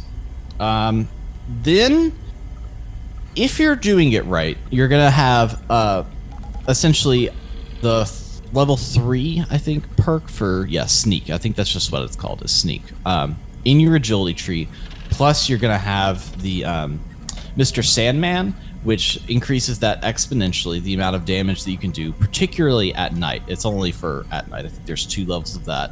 And then depending on if you're melee or ranged, you'll have Covert Operative, or I think like Ninja. I think that's the perk. I'm not sure. I use Covert Operative. And then if you go at night and you get the right critical multiplier, you're doing with that base level, you're doing like 6 times damage. So if you shoot a critical shot at night and you're in sneak, I mean, you're putting out 4,000, 5,000 damage in that shot without, and you don't even need a bloody build. Like, you don't even need to run anything that's absolutely insane. Like, it's just by using the perks. You could have a vanilla handmade rifle and you would be putting out a ton of damage, but you have to be covered in sneak. Right. So there's 2 things that I found very interesting of kind of like building off of this. I didn't know this, but as the game currently stands, and this may change coming into Wastelanders, they may change it, you can get an assault rifle or automatic weapon, really, that doesn't use any AP gauge. So in order for that to work, it has to be, essentially you're going to have a rifle that you are going to convert into an automatic rifle. And immediately when you do that, it's 50% less points in bats. So like for, not points in bats, I guess, 50% less AP usage for when you shoot off a shot in bats. Oh, right, yeah. So then from there, you're going to want to mod it with an aligned barrel, an aligned or forceful stock, a quick or swift magazine, and reflex sights. And each of those has a knockoff in the AP that'll get you to 75%. So at that point, you have 75% less AP usage on your gun. Now, if you can find an automatic weapon that has the legendary effect that has 25% AP, less AP per shot, you can get it so that you never have to go out of bats. Like, you're just always in bats, getting shots, building criticals. Yeah, because somebody in our group has been running this kind of build for a while, and she just completely smokes. A few times we had friendly PvP, and she just creams everybody. She just keeps going and going in bats. Because at that point, you're not only getting, you're like hitting every shot, you're getting criticals on probably 1 out of 2 or 2 out of 3 shots. Yeah. Just because it's a 1-2 knockout punch. Yes. And then there's another thing that if you have this, like, you can use it on a regular gun. But my favorite perk that I've learned in this build is Gun Fu. So what that does is it's kind of like adrenaline rush or adrenaline reaction. I think it's adrenaline rush. Where the more enemies you kill, the greater damage you do. But it's in VATS. And every time you kill an enemy, it automatically switches to the next enemy in VATS. So you can shoot off a shot and a shot and a shot and a shot, and you're hitting every shot on multiple enemies in VATS. And I like to refer to it as the John Wick perk. Because it feels like when you're using that, it feels like you have this gun and you're like, bam, you over there, you over there. You feel like an where you're like, you feel like the little kid that probably installed a mod on his Call of Duty game that is like cheating by some sort of hit scan detection. Like, at that point, you've hacked it. Right. So I'm still working on building build up, because in order to have that level of back and forth and doing all that stuff, you're gonna want to perk out for automatic weapons. Right now, I just have the rifle tree maxed up because that's already kind of what I had with that character, and I'm kind of like adjusting. Everything's good on the special side, but I'm just kind of adjusting for that.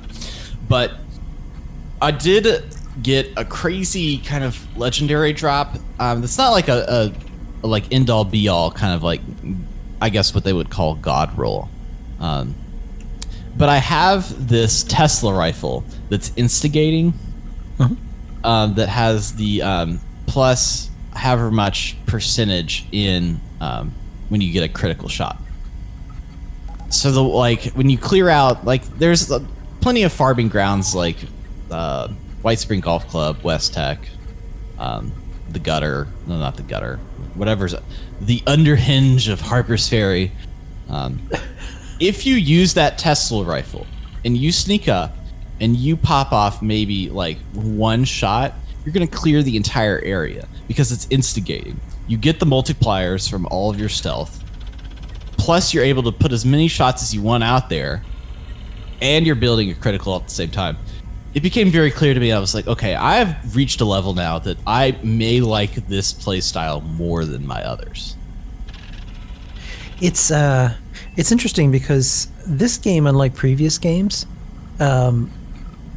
has forced me to play in a very different play style than I have ever played before since Fallout 3.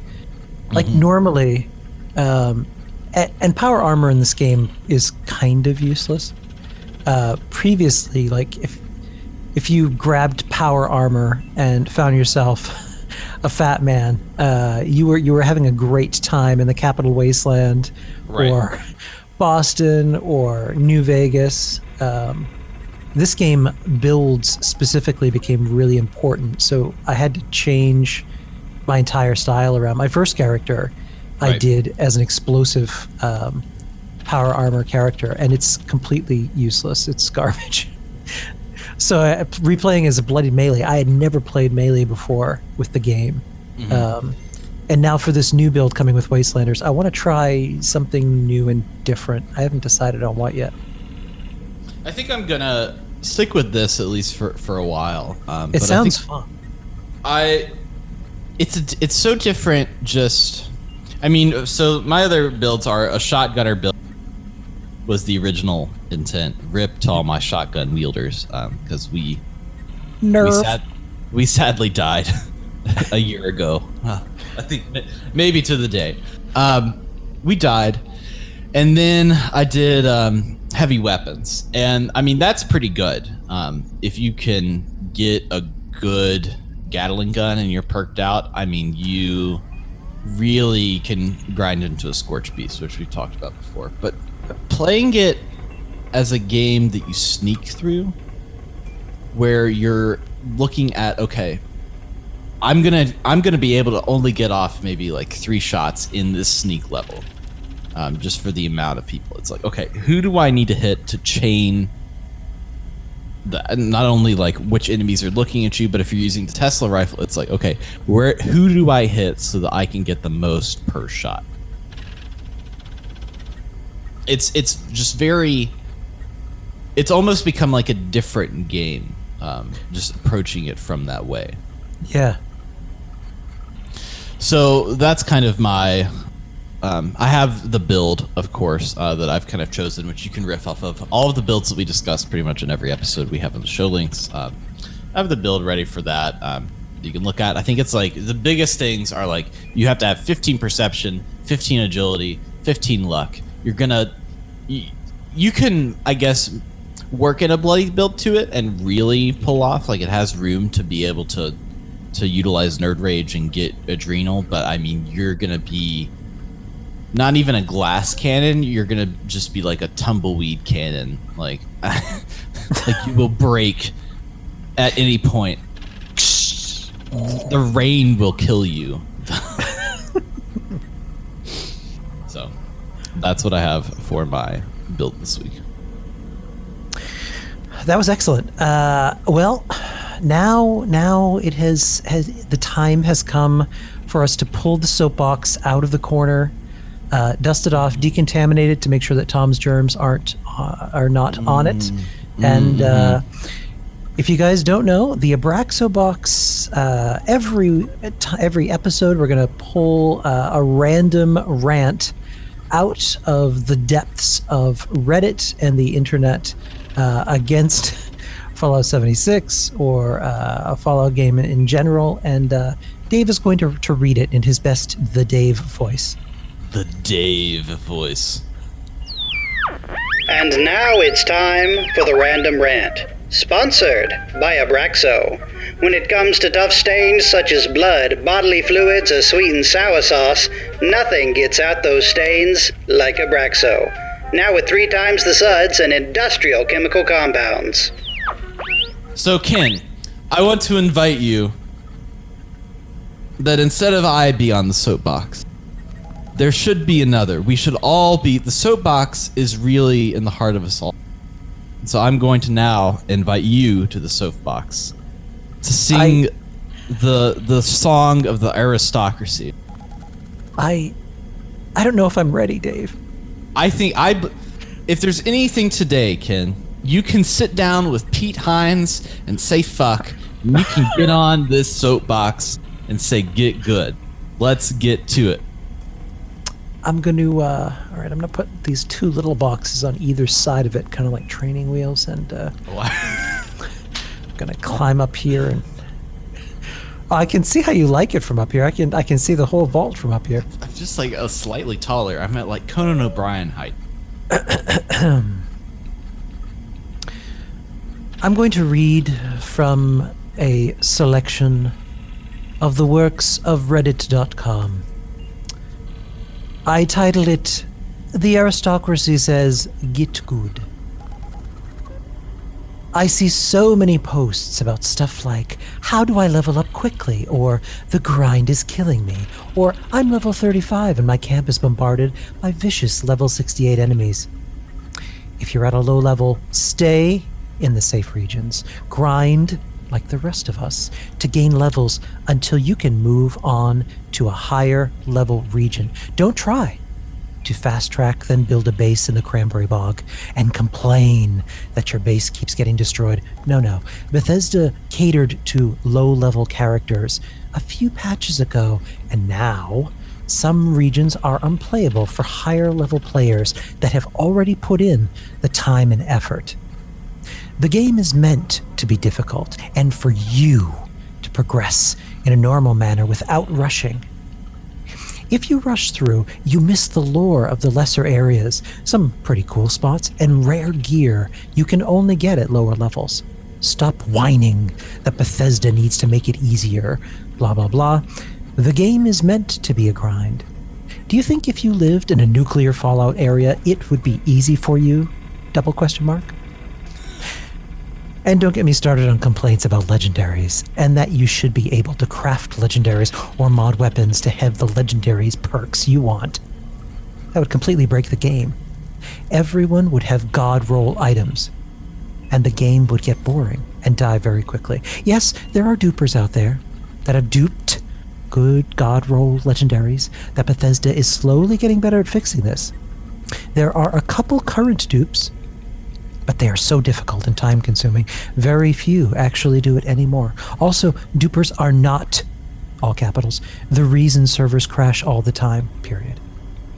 Bethesda's game engine and resource allocations to their virtual servers just suck. Period. Space. Rent over. Close curtain. I love how up high this person is. All of a sudden they become an expert on absolutely everything. I must find this person. They are the voice of the community, said no one ever. So this whole like get good mentality that this dude has. Get good is the OK Boomer of 2 years ago. Yeah, that's probably true. Well, the OK Boomer is kind of dead too now. I think it is. Yeah. Yeah. That's such a dismissive kind of statement to make too. On top of, I don't know, it just seems like complaining to complain. So do you think the game has gotten... I can't tell... Okay, from this thing, I can't tell of whether he's saying the game is meant to be hard, because there are some times when he said the game is very easy. This, if I may, I'm going to put on my pince-nez glasses right now. Yes. I'm going to break this down. We have a really fascinating alternating voice in this piece. This person has a deep-seated struggle with himself. His post is titled, "This game is not meant to be easy," and yet he sometimes indicates the complete opposite. Yeah. And contradicts his position several times in the piece. Yes. It's always fun when people rant like this, either in an overly positive or an overly negative way. And their point is just annihilated by not having a really clear thought out argument and kind of contradicting themselves. I do not believe that the game is easy. In the early days, and I think this is kind of like an old school thing, but going back to the beginning of video games, you can't just start out in Mario's Happy Land and then go all the way to Koopa's Castle. You can't do that.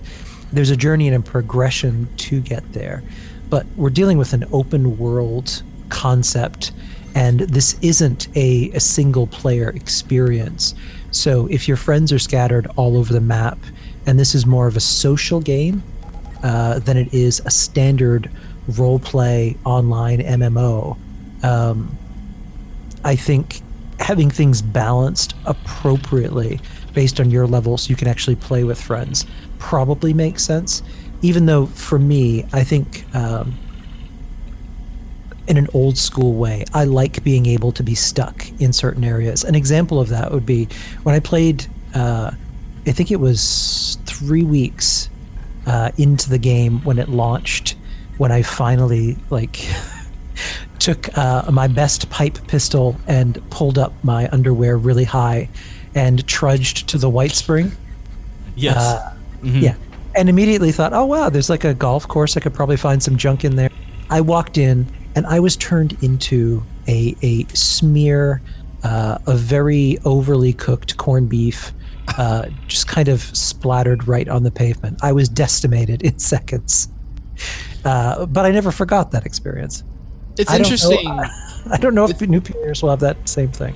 Well, so up until, for me, because I was running rifles, and really when I first started, I was like, okay, melee, at least from that perspective at that time, was like, okay, this is how I'm going to level up. I'm going to level up melee and shotgunner together, and I'm going to get to a place where it's kind of easier because melee is so versatile, because you're not spending ammo, you're just spending weapon degradation at that point. Right. And if you have a high strength, I mean, that's great because you can carry more. But the way that I played really up until level 40 was I was a total just rat. And anything that I would pick up, absolutely everything. I was always encumbered.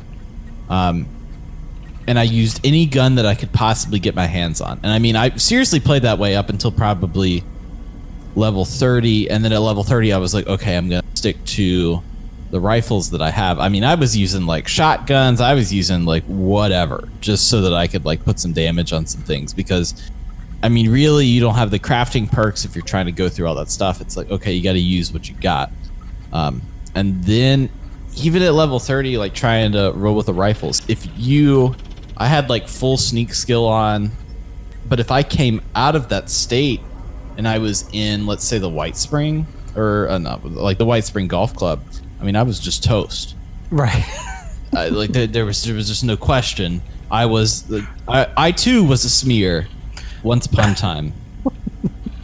So there is still that difficulty, and this is entirely playing solo. I mainly play through the content solo because that was one of the things that they were you can play, a lot of people enjoy, and I'll play with people sometimes, but I have this thing where it's all right, you told me that I could play through this entire game solo, so you know what, every single little piece of content you bring out, I'm gonna play it solo because that's what you told me to do, and then if you lie to me that I can't do that, then we're gonna have an issue.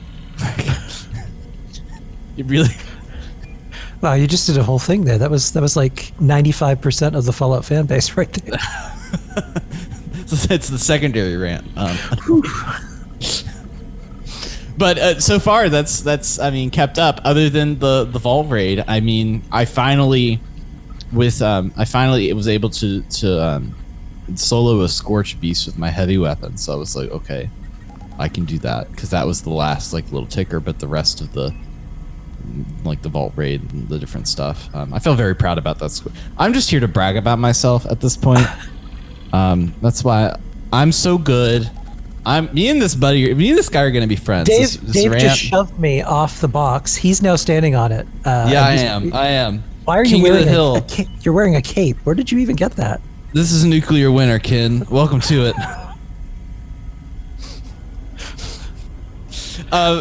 Anyways, I wasn't aware that we had nuclear winter rewards. Anyways, let me step down like a little rabbit and get back to it. It's becoming very meta. Yes. At the end of the rant, this dude talks about dupers. Right. Which, the way that he's speaking about it, he's like, the dupers are duping God roll items, and that's fine. Bethesda is trying to catch them. The reason these servers crash are not because of the dupers. You shouldn't have blamed them. It's Bethesda. To me, what this is like he has started this rant to say, I think that people should stop whining that this game is hard. Then he is like, something legendary mods, and he's like, also, by the way, I'm totally a duper, and it's not my fault. I can just go and do this. Nana boo boo. Look at me go. Yeah, I mean, he's saying this game isn't meant to be easy, which, at the start of it, you're like, okay, I can see, he's all about this game, and he wants to make sure that new people understand what the experience probably should be about based on his personal perspective. And he ends it with, I'm a duper and Bethesda sucks. Okay, I love you, bye. Call me. It's funny, the narrative. What?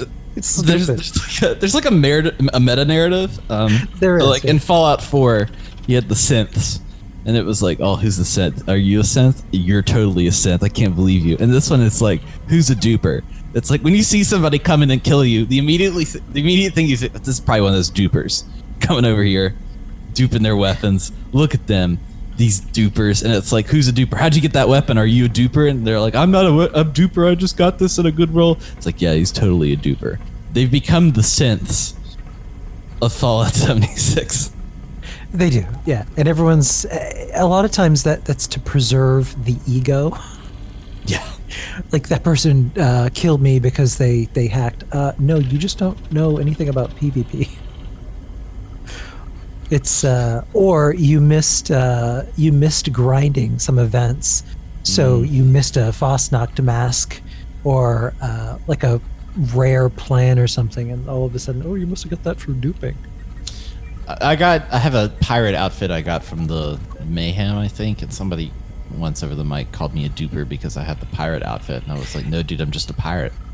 That's it. Also, the pirate one, that was from Halloween, and it wasn't impossible to get. You just really had to grind the hell out of it. Yes. I managed to get it on like first try. And then I was like, oh, cool, pirate outfit. And then I looked at the market and they were like, now selling the pirate outfit for 10,000 caps. And I was like, holy crap. Oh my God. There's always kind of a weird thing that happens too with outfits where there's like a window where they're insanely expensive. And then when the the event is over, like nobody cares about them anymore. Mm-hmm. And then like maybe a year later, they become relevant again. Like right now, everyone, because Fosnocked is coming back, everyone's trying to get for really high prices like Fosnocked donuts or the winter effigy, the bonfire there. Right. Like if you have the plans for those, people are asking ridiculous amounts of caps to buy them. I think I really wanted the witch mask from Fosnocked, like the one that looks like a little goblin with the little hood on. Oh, I've gotten a bunch of the other ones. Like I have like a bunch of copies of the owl and the general and the like little ghoul looking dude. I just love those masks. I think they're great. I do too. I hope that when Fosnocked comes back, we get some new masks. Well, me too.